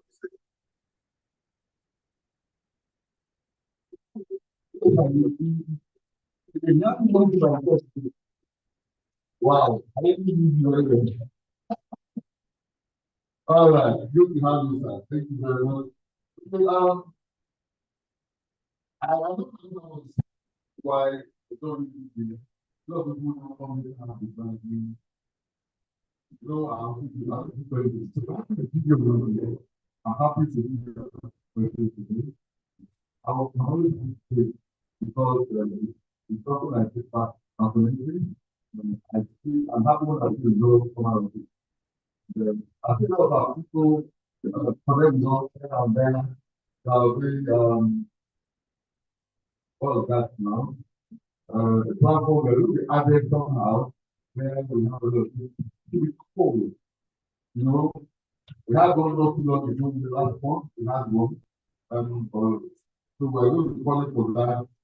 When we go, it's important. That the last one that 3 days, we had the first day was about 400 people. The second day, number and all that. Massive. And so encouraging because we believe that fantastic. Two professionals across the state and so much people from there. My contribution for today, or when my party work of today, is that let's not be our response, that we have to inspire our country. Let's be that we are now surviving. So we survive now. So we now know better, we know how to improve on what we know. Now, get me right, I'm not saying you don't know, but I know how to further know what we know and express it. One of the important is that people get to know what to know. That's why you are making that. The power people are getting to do what to do, make the job easy, improve value to the company and everybody. I want to say, thank you once, thank you twice. If you're looking at my name, the conversation will go online.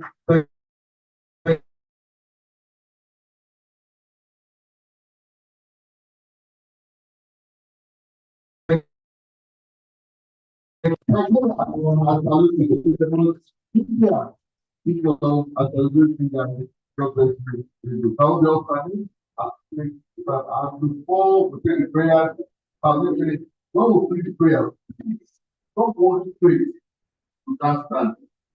We will wait for you because I want to present stand. You didn't get there with start to take it. Everybody don't move please. I'm patient now. Let's move please. Thank you. All right. Is anybody here? The one of the one who have the name of the time. Please come forward. Please. I don't want to. I don't get it.